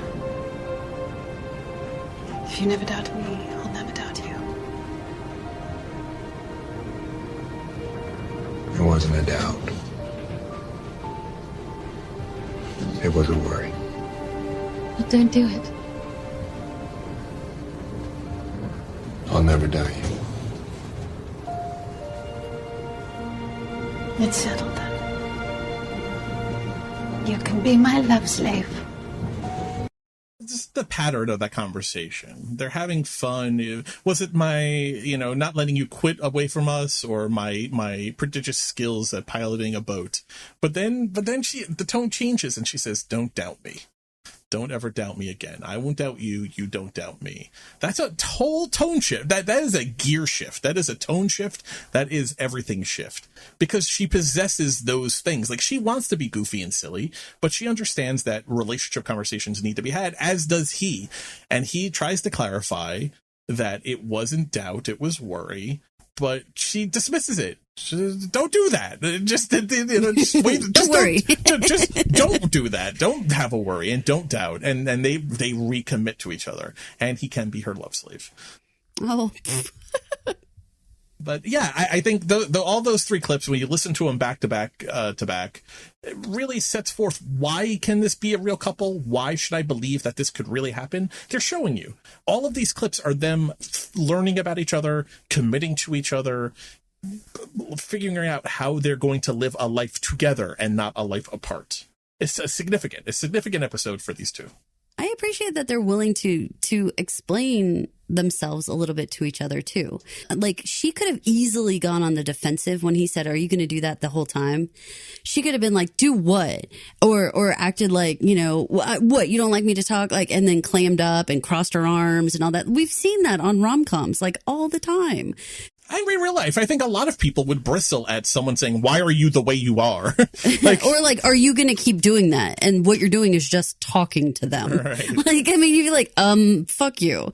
I think it'd be pretty simple. But honestly, she was like willing to be like, "All right, fine. Here's the sitch. Here's why I'm doing this. And here's the part you're playing in it. And if you don't like it, change what you're doing," And I'm like, yes, I appreciate that, because she didn't say, "I'm going to stop talking," which is what a lot of people would do. Let's talk about Luca, the old sea dog. Yeah, you want to talk about Luca? I want to talk about Did you Luca. recognize him? I didn't. He's been in a lot of stuff. His name is Peter Stodmore. Mm-hmm. I didn't recognize him because if you look at his non-beardy pictures, he looks like a completely different human being. I was having to go by his nostrils. Yeah, because when we first saw him, he was in profile, and I was like, I know those nostrils. But then the picture that's like online is like a head-on shot, like really just of his face exactly head-on, and so you can't see the curves of his nostrils in the same way. But I was like, no, I'm confident in those nostrils. I love that. Love that confidence. I like Luca right off the bat. He notices the mustard gas scar on Spencer's arm, which is not something I've actually ever noticed. Right away, they're making a kinship between these two and a connection of why they would be drawn to each other. Of all the boats and all the slips and all the piers in Africa that they would find each other. Well, it's because Luca ran a floating hospital during the war. He understands it. The cough that has him spitting up blood the entire episode, probably a malignant holdover of whatever he was exposed to piloting a hospital boat full of sick people and dying people during the war. I liked it right away. I thought it was a detail they didn't need to include, but they did, and it immediately kind of sucked you into, this guy may be old, he may be a little crazy, but he also has something to offer and something to teach and some wisdom to impart, as only old sea dogs can. What were your first impressions on Luca here at the bar when they first get on board the tugboat? Oh, I thought he was a rough dude. But at the same time, I did feel kind of safe with him. Like, I was like, okay, I mean, he is crazy, and he is like, he looks like he is going, when they show up at the boat, and she was like, what is it? Like, all of that. When he says, here we are, and she's like, we are where? Like, what is this thing? Like, I mean, his whole package, the Luca package, if you will, the boat and him, just, made me chuckle. And it's like, of course, this is the way their adventure would start, of having to go with this guy who's kind of a little bit wild and out there. And yeah, you're right. I felt safe. There's two of them in this episode that I was like, two moments where I was like, please let this man be a safe person who does not do anything bizarre and decide to make some sort of move or do something strange. And you know what? He fulfilled his duty as far as I'm concerned. Like, he didn't wig out on them. When he didn't blink or say anything belligerent to her showing up, because I noticed when they were in the bar, he didn't mention when they struck their deal and shook hands, Spencer doesn't mention that I'm also bringing my bride to be with me. So I was waiting for that to become an issue, and he notes it. He's like, is the girl with you? The girl is with me. And that's it. That's the only conversation. He doesn't say, by the way, I'm going to rape her now, or that's your, for passage, that, or whatever. He kind of rolls with it. And he understands that Spencer doesn't know his ass from his elbow with boats. When he's going up and he tells him in sailor talk what he has to do to untie the ropes, and then he just kind of dumbs it down and says, Spencer understands. Go untie ropes from things. Right. and I mean, he just kind of, he's just an old piece of beef jerky, that spits blood. Well, and it was really important that it was spelled out to us as an audience that if they went on a different ship that had like a whole crew of men and they're bringing Alex, that they're just going to throw you overboard and do whatever they want with her. And so it was like, oh my God, like they're as serious. The guy says, "Are you crazy?" Yeah. That's what he says. So then finding this old sea captain is like, what a thankful thing to not be worried about that. When they're left on the deck and Luca goes up into the pilot house and she looks at him, Alex looks at Spencer and she's grousing to herself. She's like, "There's no safety briefing." What we call a muster station on the boat. No toast to the god of the seas. Made me laugh. But again, I mean, what did I say 2 seconds ago? Yeah? People could think she's just a princess and has no capabilities and is just going to be the girl he's always trying to not have her break a nail. And that 100% exists, that relationship of her being like Shelley Long that he has to like put on his shoulder and not get dirt on her shoes. I'm thinking a la Troop Beverly Hills. She could be that, but she's not. She's absolutely willing to get her hands dirty, and I'm glad they made her a more well-rounded character. Do you like me bringing a little Troop Beverly Hills? I do. I actually love that movie. I know you do. It shaped my entire view of camping, and I agree with it. I endorse it. Room service at a fancy hotel and calling it camping.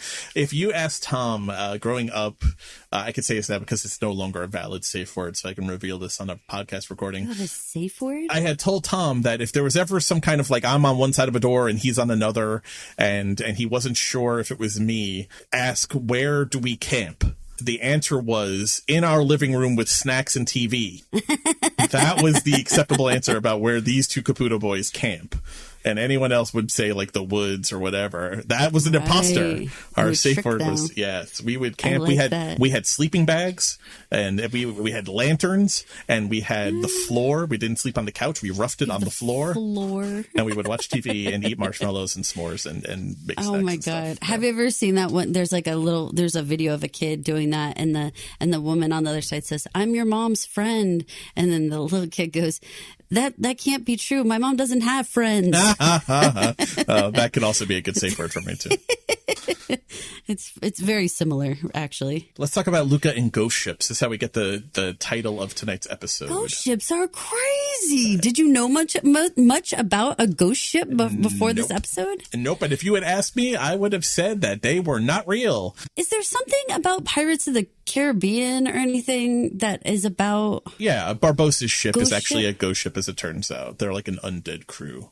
See? As it turns out. Look at me. I didn't even see that movie. So the Zebrina is a real ship. The story that Luca tells is a 100% real story. Hold on a minute. You're not even going to acknowledge that I just figured out a ghost ship in a movie I didn't ever see, and I didn't even know ghost ships were real? I'm impressed that you made that connection. Wowed. I didn't make that connection, so I'm super impressed that you did. Thank you. I need praise. The Zebrina left Falmouth, England on September 15th, 1917. It had a cargo of coal. It was destined for Saint-Brieuc in France. 2 days later, the Zebrina was found ashore. It ran aground near Cherbourg, France, way up the coast from where it was supposed to be. No damage to the boat. The log book was still on the ship, which pirates would take over a ship. They often took the log book as proof that they were the ones who did it, as like a trophy. The boat was in complete fine condition. It would actually end up running. It was in service for like another 30 years after this event. There was no damage to the Zebrina. The only thing was its entire crew missing. No word from them. No clue as to where they may have gone. In just 2 days. It wasn't out to sea forever. It was just 2 days from when it left. Town of them, huh? Yeah, and so lots of theories persisted over the years. Maybe it was a U-boat because the German U-boats, the submarines that the Germans were using in World War I, were infamous for sinking ships, but they didn't often take prisoners. So it would have been weird for a U-boat to have surfaced, taken hold of the ship hostages, put them in the U-boat, which were not modern submarines by any stretch of the imagination. So very weird. So strange. So the ghost ship of the Zebrina is a very real ship. The story that they tell here, the reason this becomes important is because Luca after he makes his Whitman's baked beans for everyone, steers them out of the way of a ghost ship. But then at the end of the episode, another ghost ship is what they are about to run into that Spencer tries to get them out in front of and is not successful. Now, is that the same ghost ship as we see in the beginning of the episode? Maybe. I tried watching the angles as best as I could. There were some color differentiations, but it did look like a one steam stack ship, which was what the first one was. It had a generally same shape from what I could tell. I think the idea was that it was supposed to be the same ship, because if you think about what Luca's story that he was relating as a ghost ship that he had run into. He actually made it sound much more like it was stalking him. Right, that it kept appearing out of nowhere. And both times, the ghost ship in this episode seemingly comes out of nowhere.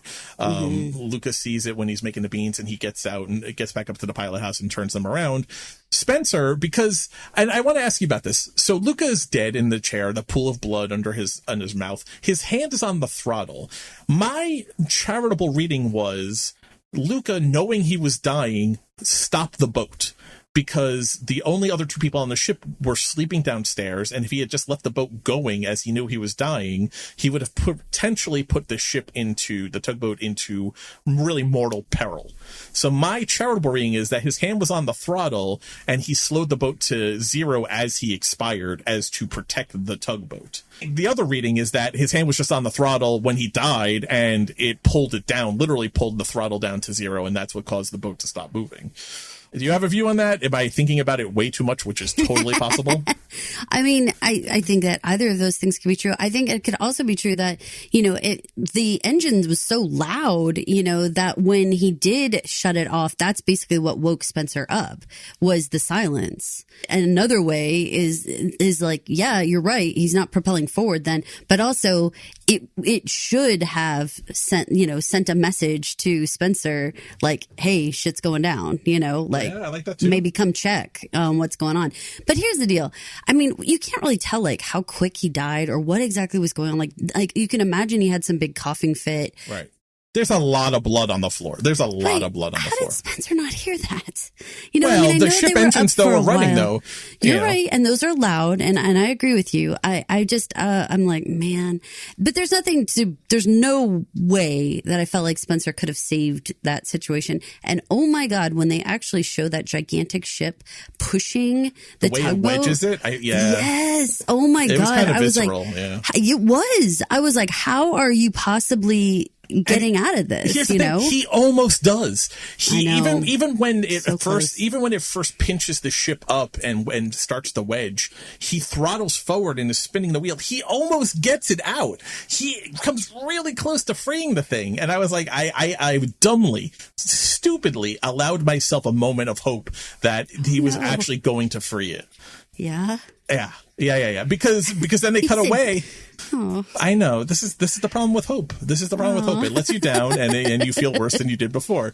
Because when it comes, he feels foolish. I feel stupid. No, just foolish. I feel foolish. Not and so when they come back, and we got to see the telegram, but then Kara voices over what Spencer wrote to her, and of course they cut back to the ship, and it looks so sad, capsized with its little red belly up in the air. Oh my God. No bubbles. No one floating, just the rudder. Do you think they're going to somehow get out of that and somehow board the ghost ship? No, the ghost ship is gone. That's why it's a ghost ship. See, watch the camera again, because, and I think this is very intentional. It might come back around again. You don't know. No, it did its work. I think the ghost ship is malice. The ghost ship is malevolent.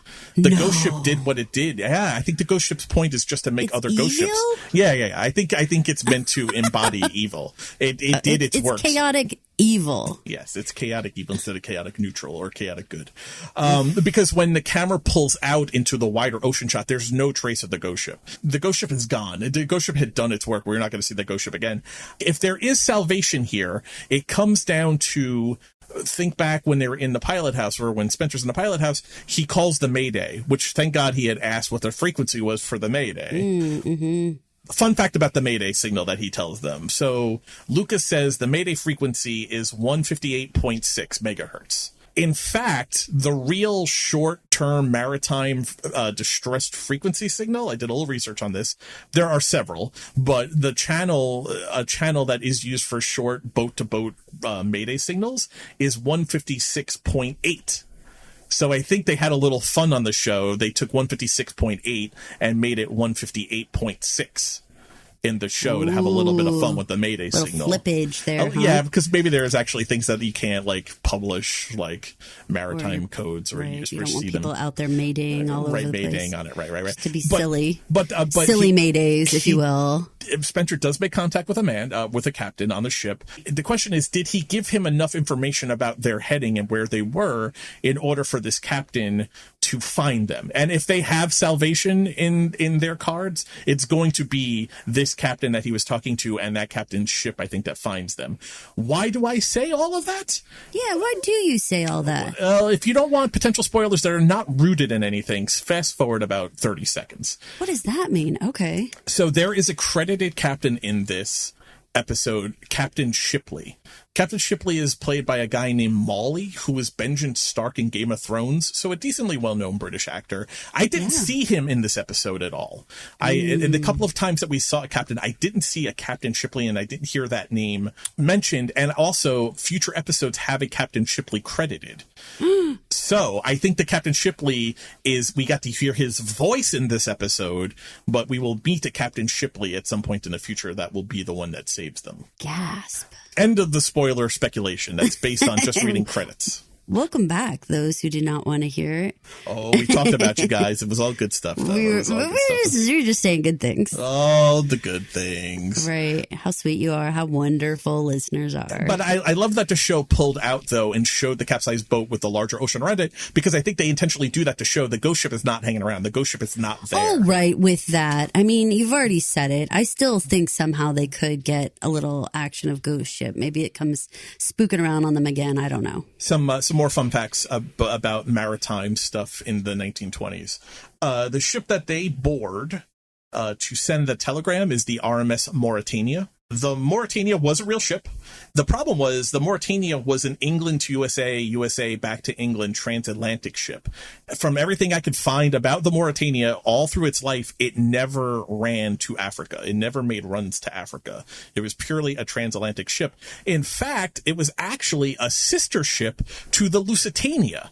And students of history will remember the Lusitania was a ship sunk by German U-boats in 1915 who suspected of it carrying weapons for Europe from America and sank the Lusitania, even though by all accounts that it was just a passenger line. Maybe it did have weapons. I don't know if that was ever determined, but it was sunk by German U-boats.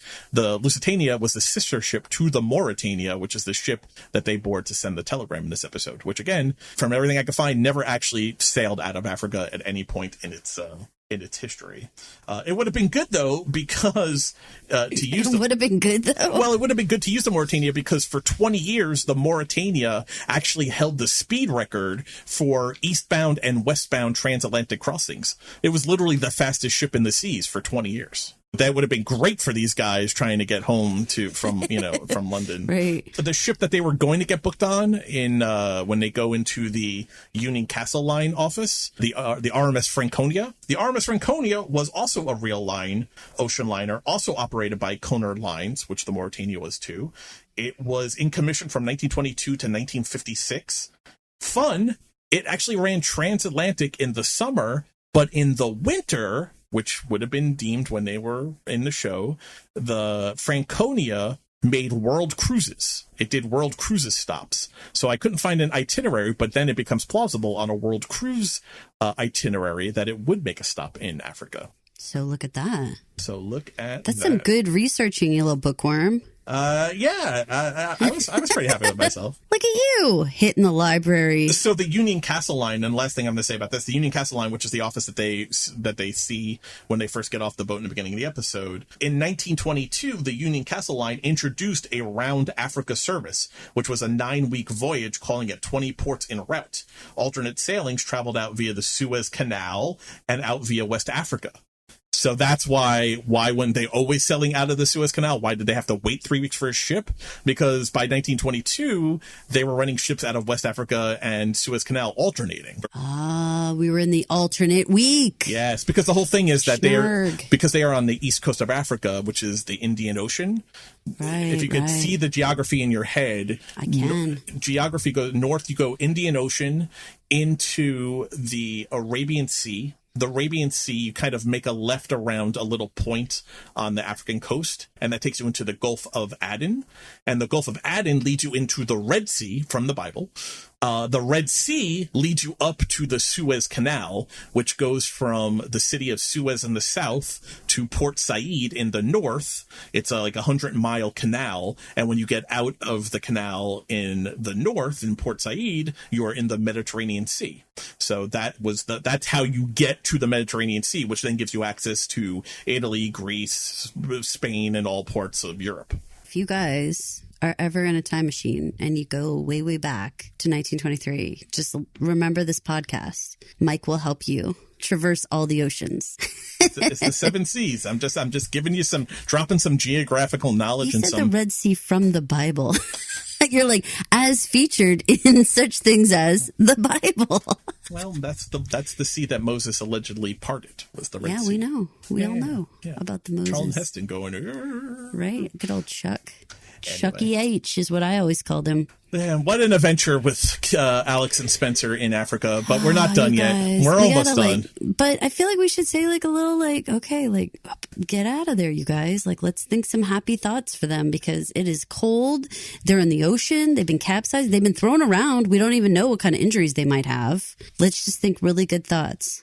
Because they're so underwater and there's no like gaps, it probably created some level of room to breathe in the capsized going with air boat. bubble? I'm going with air bubble. I'm going with room to breathe air bubbles. Okay, so that means that we should be predicting scenes where their faces are turned upwards. Yes, noses pressed against the upside down floors. Yes, with like the and because they were in different places, he makes a daring swim to join her below decks so they can either live together or die together. Oh, wow. How romantic. Romantic in a Titanic kind of sense. Right, exactly. We're hitting all of the famous ships. How many people can fit on that door? Apparently James Cameron just finally admitted that Jack could have survived on the door after denying it for years.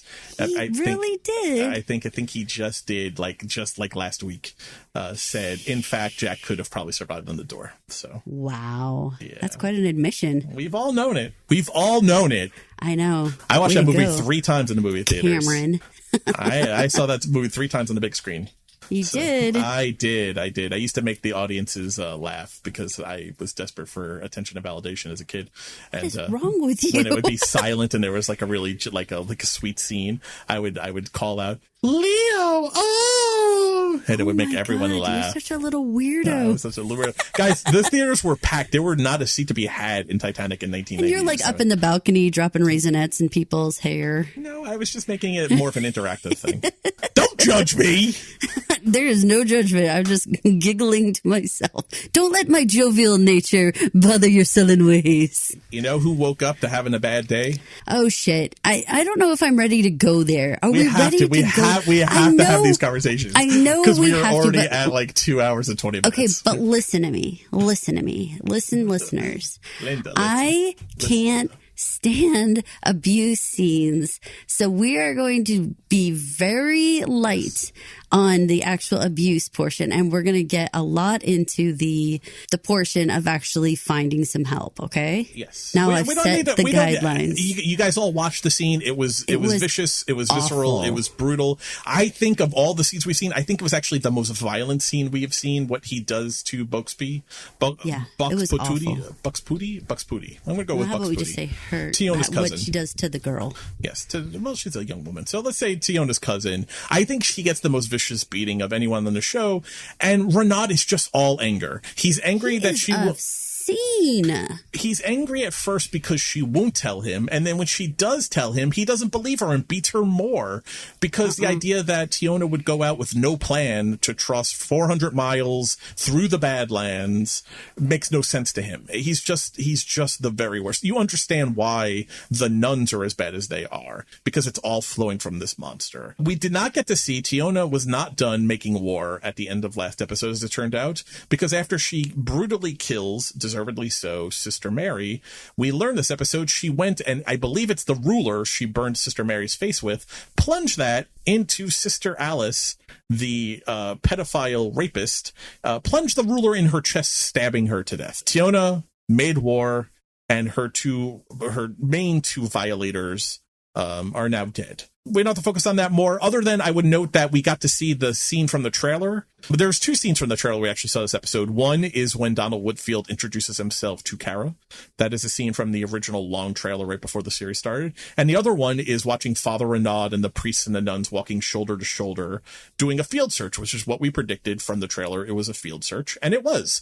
They find tracks. He turns to his priests like they're cowboys and say, I know, bring her back to me. What? You said cowboys. I say henchmen. Well, not yes, like they're his cowboys. They're his evil henchmen, and that is exactly how they do it. Right, but the priests in their cassocks are going to go jump on a horse and start riding through. I mean, that's just a silly visual. I think they were absolutely about to go. Oh, I think that's what they did, because we actually hear when we cut to Tiona, she hears horse hoofs in the distance, and she hooves and hides from that.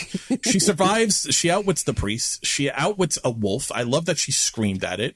Genius. Hey, how smart to drag the bush branch behind her to try to cover up some tracks. Good on you, girl. Yeah, well, and also to use it because the wolf couldn't get through the thistle on it. Yeah, smart. Very smart. Very smart. Even though it does look like she's still carrying around her sack of Bibles. Yeah, smart. She could whoop him with that. Yeah, I guess. But also, as far as being light and mobile, I don't know. The big old sack of Bibles feels like maybe an unnecessary thing, but I guess she could have used it to try and fight the wolf. She falls asleep on top of the hoodoo, which is what those formations are called in the Badlands. Those structures, that really is what the Badlands looks like. They're crazy. But when you read about them, it's basically you're basically seeing the history of the earth in the Badlands because of the way the erosion has left those structures. Yeah, it's crazy. It's crazy that that's it really exists on Earth. Teddy Roosevelt. It used to be like a bucket list kind of thing, huh? Yeah, for sure. It's captured now in the Teddy Roosevelt National Park, I believe. And I think Teddy is quoted with saying, when you see the structures in the Badlands, it's like if you're seeing something that doesn't actually exist on Earth. Whoa. And that's exactly what it looked like. And when I watched it, I was like, I've got to figure that out. But yeah, if you pull up pictures of the Badlands, you see these same kinds of structures from erosion. I was so relieved and so grateful, and then cautiously optimistic that she finds this man who could possibly help. I was like, please, Lord God, please do not let this man be messed up in some way that is going to do anything other than just help her. Because this is my absolute most horrible betrayal fear. The fact that he recognized her family name and knew her father. And so just to connect dots here, he mentions your father is runs with horse. We met Runs with Horse in the second episode of 1923. Runs with Horse is the Native American that Zane gives all of the sheep to. I checked the credits. Which we predicted this, right? That we were going to start seeing some amount of goodwill towards the people on the reservation from the Duttons, and that somehow this was going to come back in a good way. These are the sheep that Zane and the Duttons gave to the res that they can't keep on the res out of fear of the government seizing them. So you have Hank out here keeping the sheep in a no man's land where they're not under the gaze of the government. These are Banner's sheep, which I thought was a great connecting of the dots. People have been saying and asking, how does this Native American girl connect to the story? Because they don't pay attention to details and they don't listen to this podcast. No kidding. Are they really saying that? Yeah, it's super annoying. It drives me crazy. I just want to throw my phone across the room when I read it. I'm so happy we have such smart listeners who totally get this. We totally get it. But this connects dots in a very real way. These are Banner sheep via the Duttons that we are seeing in this episode. We are connected dots. Now, I think there are distance issues here that don't make a whole lot of sense from where the Badlands are and where they are in North Dakota to where Paradise Valley is in Montana. Seems a little too far that Tiona traveled that far west, or that Hank and the sheep are hanging out so far east of where the reservation is. I don't know that I really buy that, but let's suspend belief with the geography and just connect that these are Dutton sheep now, or Banner Dutton sheep that we're seeing in this episode. This is connecting the Rainwater storyline to the Dutton storyline. I want to play a clip of Hank, where Hank and Tiona talk about the plan. I'm in big trouble. I killed the nun who beat me, and killed the nun who raped me. Now they're gonna come and kill me.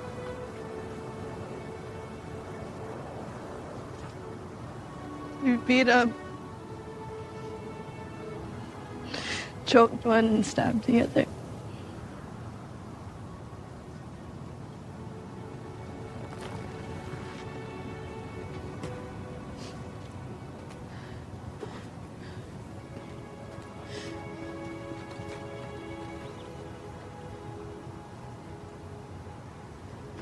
They did this. Let's say they had it coming.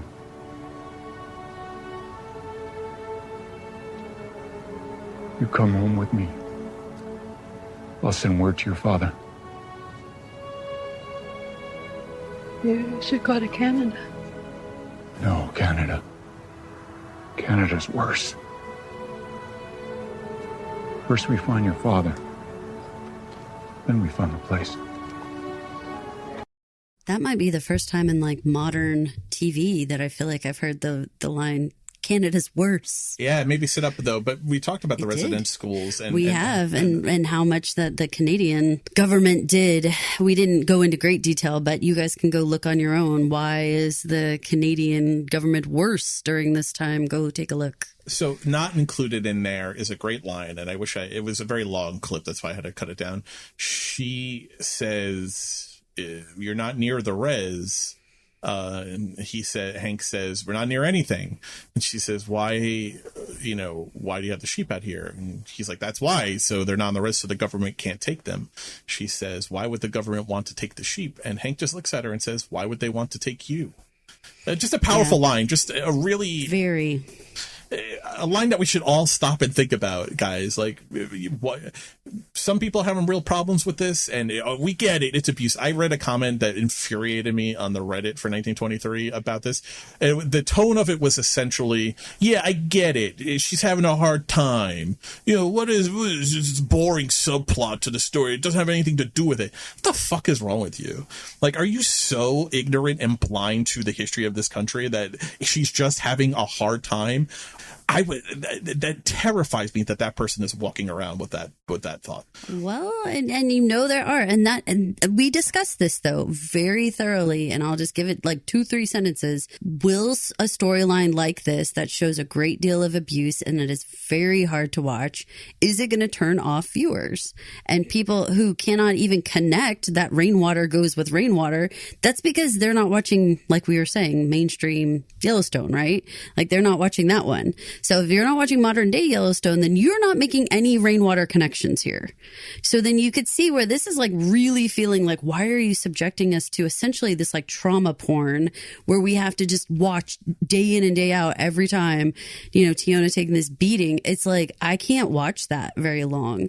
But I as much as I hate abuse being used as any type of entertainment tool, this is really important to the narrative. And this is really important to understanding the foundation of the relationships between the Duttons, the people on the res, the Rainwaters. Like, this is very important. So if you're a listener who has not watched Yellowstone yet, then please just trust Mike and I when we say these people do come into play. They do matter. It is all woven in, and it is important to understand their origin story. And so that's what we're getting. And so for a lot of us, this is actually filling in the gaps, you know, of like, why, what do the Rainwaters have to do with the Duttons? Well, we're getting that backstory, but you can see if people are coming in cold, this would be like, though, what exactly am I watching? I agree with you. I mean, but they haven't shown that much of what the connection of what she is to them yet. Sure, of course. And in this episode, that she finally says her own name of Rainwater, and now you can connect it to the grandmother who had Rainwater on her birth certificate. So that does make a firm connection now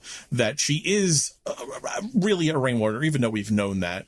But even if you're coming to this cold, appreciate that this is telling a story about something that really happened not too long ago in our own country. A really horrible thing that existed and was abused. This is not the Trail of Tears, which is a horrible thing, but that, 200 plus years ago. This is something that happened within lifetimes of people that you know and love were alive when these girls were being abused out in these residential schools. This is not ancient history. This is recent history. There are residential schools that are still open. The last abusive residential schools closed after the 2000s. 9/11 had occurred before the last of the residential schools mostly closed.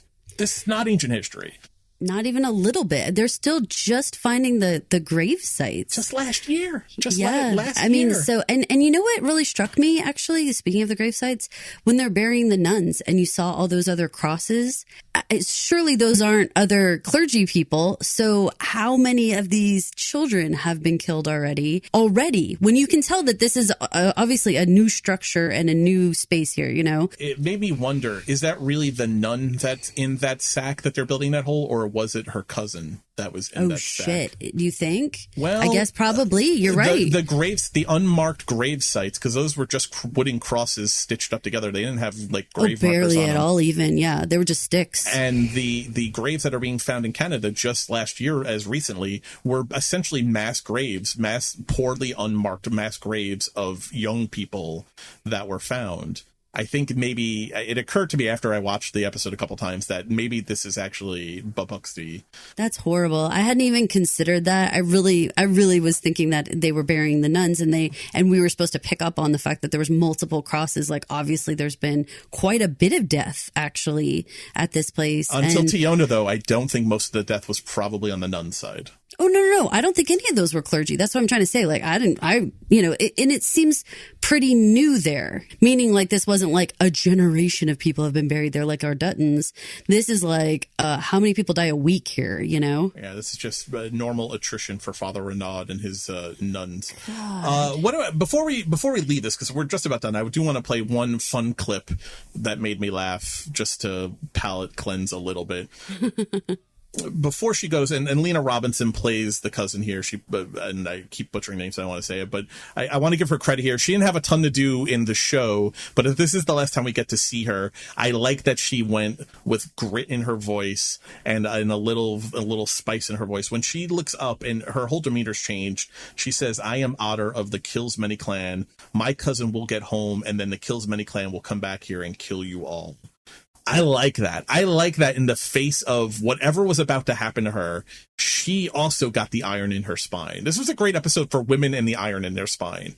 And I tied to the chair, bloodied mouth. She looked up to him and said, "Fuck you. I'm not going to take your bullshit anymore. My cousin will get home and you are a dead man."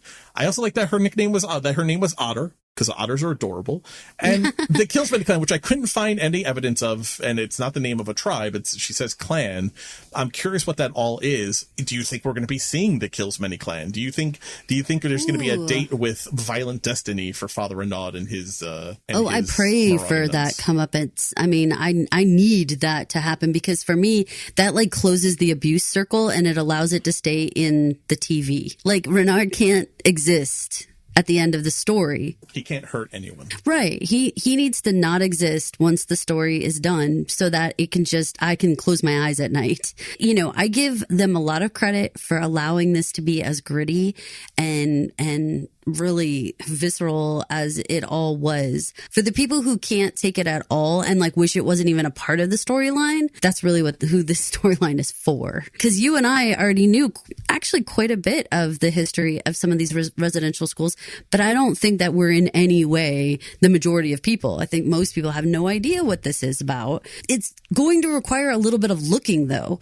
because it makes it seem so like isolated and unique that only that one liner of Canada is worse is the only clue in you get to like go look this up. Like there's a lot of other stuff. This is a systematic, you know, institutionalized version of genocide that you're seeing, and you have to really listen and pay attention that it's not just this one structure in the middle of North Dakota, that this is so much bigger than all that. And I really encourage all you guys to go do your research. I know that Mike has told you guys a lot, and we will continue to try to give you guys more information, but this is important. And I hope that those people on Reddit will maybe pick up a podcast and then kind of understand that like this is not just thrown in there to just, you know, unnerve you every week. Don't get indignant. Don't think, why you got to put this stuff in here when you don't know the history. Right. You know, also like, not blaming you, right? It's not an attack on you. The show is going out of its way. But don't assume that they just threw something in there, some storyline that was just nonsense. It just has nothing to do with anything. Like, do you think you're smarter than the storytellers right now? Right. Exactly. It's there's an example actually in Your Honor, which has been driving me crazy. People like, that dumb prison rodeo scene. That's some bullshit. Why would you even do that? It's because prison rodeos are a real thing, and it's fucking weird, and it's sick. Yeah. And that's why it's in there. It's not in there because some weirdo imagination. It's because it's a real fucking thing you could go watch in April down in Louisiana. That's why it's in that episode of Your Honor. The more weird and the more like outside of their familiar information, whatever they have of what they think is like the history of our country or what they think goes on around us. Who would think that prison rodeos go on where inmates are actually like out there getting like gored by bulls? Probably very few citizens realize that's a real thing, but it is. If 2.5-hour episodes of 1923 coverage isn't enough for you, go subscribe to Tales from Yaya's, our dedicated after show podcast for Your Honor, where we also talk for over 2 hours on episodes. But you'd love it, and it's so much fun, and it's such a good mystery and twisty-turny stuff. It is. All right, let's palate cleanse this before we take this into our landing, because Hank made me laugh in this episode. Hank was my savior. Played by Michael Grey Eyes. This is his first appearance in the show. But listen to Hank explain how he chose Hank, because Fiona asked him, Hank, why Hank? Hank, what big? Hank, why Hank? And they made us choose names. Everybody was choosing George, Jim. Nobody was choosing Hank. So I chose it. The way he shifts into a Midwestern accent, everyone chose George or Jim, not Hank. So I took Hank. It just made me laugh. It was just so sweet and innocent, and because he's like all like speaking in that fact, right? It's well, just he's speaking in this like this proud Native American language, and then he's just like George, Jim, hey, you know, just like real, like he could be offering me like cheese curds, like that's you know. Funny. You know what? I feel like I want to get a tattoo that says like "Thank God for Hanks," because man, oh Hank, thank you. Please in the next episode, do not be a pedophile, do not be a betrayer, don't try to make her your wife, don't try to do anything freaking weird, Hank. Okay, please just help her find her dad. I was really worried about be a good guy. Saying that he knows her father, that there was name recognition there, that he is of that same res, made me feel better that it's not going to end up being a betrayal, because I had really been concerned. I had been really concerned like that was exactly what this was. This cycle was going to start all over again. Though I guess they do need to move it forward, right? She does need to she has her own destiny of sorts. Rainwaters have their own destiny of sorts. She does need to get back to Montana. She does need get back. She does need to get back to Montana. Yeah, no, entirely. And we do understand the residential school at this point, and we do understand the threat that they pose. And it was important to have Hank say, it's the first place they're going to go look for you is the res. Like, let's go find your dad. Let's figure this out. Like, he understood. The thing that makes me worried about old Hank is that he did choose a new name, and he did introduce himself with his American name. I don't know what to call it. His Hank name, his white person name. He gives both though, right? He says it's like Hank Wanbeek. So he gives like his full name.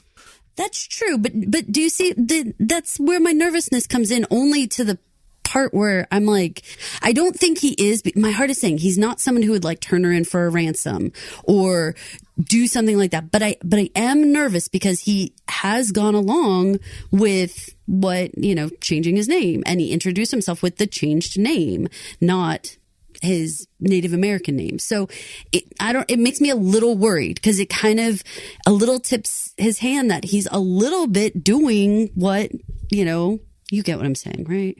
I understand, but we have to have good thoughts. Good thoughts. I'm wanting to have only good thoughts about Hank. Only good thoughts. Before we go here, you may have noticed this episode was dedicated to the memory of Derek Chavez. Derek Chavez was a production supervisor on 1923. He had a long career. He worked on a lot of different shows. Quick round on what do we think happens next week? Do you think we're going to get a time jump next week? Yeah, that pushes Elizabeth maybe very pregnant going forward? I do, because they're willing to do stuff that's not on camera. I mean, she killed Sister Alice, not on camera. Like, so I think I was super happy for that too. I wonder if that was meant to be a wonderful surprise for the viewers. I kind of wonder too. But, so if we see them, getting yanked onto the ship by, Commander, what is his name? Captain Shipley? Captain Shipley? His name's actually Captain Shipley. I mean, that's what he's credited as. I am the captain of the ship. I'm Captain Shipley. How very Shipley of me. How funny. I would be okay with a cold open of them getting maybe drug onto a ship that then morphs into, turns out we're already almost to spring. Like the snow's melting. She's, Elizabeth's three months more pregnant. She's showing now, those types of things. Things are moving forward, because if we don't do that, then we're really going to wait all the way till episode 8, I would think, before the bad guys come. You know what I mean? Like, we almost have to get to the finale then.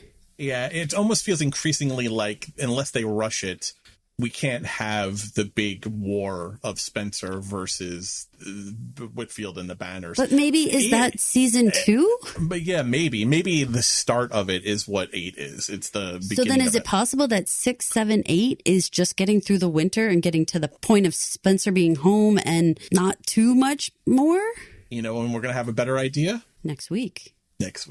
This is Caroline. And this is Mike. Thank you for listening to the Yellowstone Podcast 1923 edition. If you wouldn't mind heading over to Apple Podcasts, Spotify Podcasts, or wherever you listen to podcasts, and rate, review, and subscribe. And while you're there, if you could, please leave us a 5-star review. It helps in promotion of the show. It helps other people find the show. And it helps Apple and Spotify promote the show. And if you leave us a 5-star review, we'll read it on air, like this wonderful one that we received just this last week. We've actually gotten a really a nice couple of reviews I'm going to read over the next couple of episodes. This one is from Missy Parrish. Great deep dive, 5 stars. I love how much passion these two have for Yellowstone family and 1923. They go on major deep dives every week. They are funny and so engaging. They do historical research, trivia that ties back to the show, and occasional current pop culture references. Highly recommended as a companion to the show. Well, Missy Parrish, we really love it. We appreciate you listening. We appreciate you writing. I give Missy 5 stars. I give Missy 5. I was going to say 5 Yellowstone brands, because there was talk about brands. Okay. Big yellows. Big yellow. Ys. Big 5 big Ys. 5 big Ys. Thanks for listening. Thank you for listening. This has been an original Pod Clubhouse production. Pod Clubhouse is a podcast network dedicated to encouraging collaboration among podcasters and friends to bring a fresh voice and diverse perspective on a wide array of content. Please visit and leave a comment for us at podclubhouse.com. Rate, review, and subscribe to our podcast feeds on Apple Podcasts. Follow us on Twitter, Instagram, and Facebook. You can find us at Pod Clubhouse. Our DMs are always open, and we'd love to hear from you.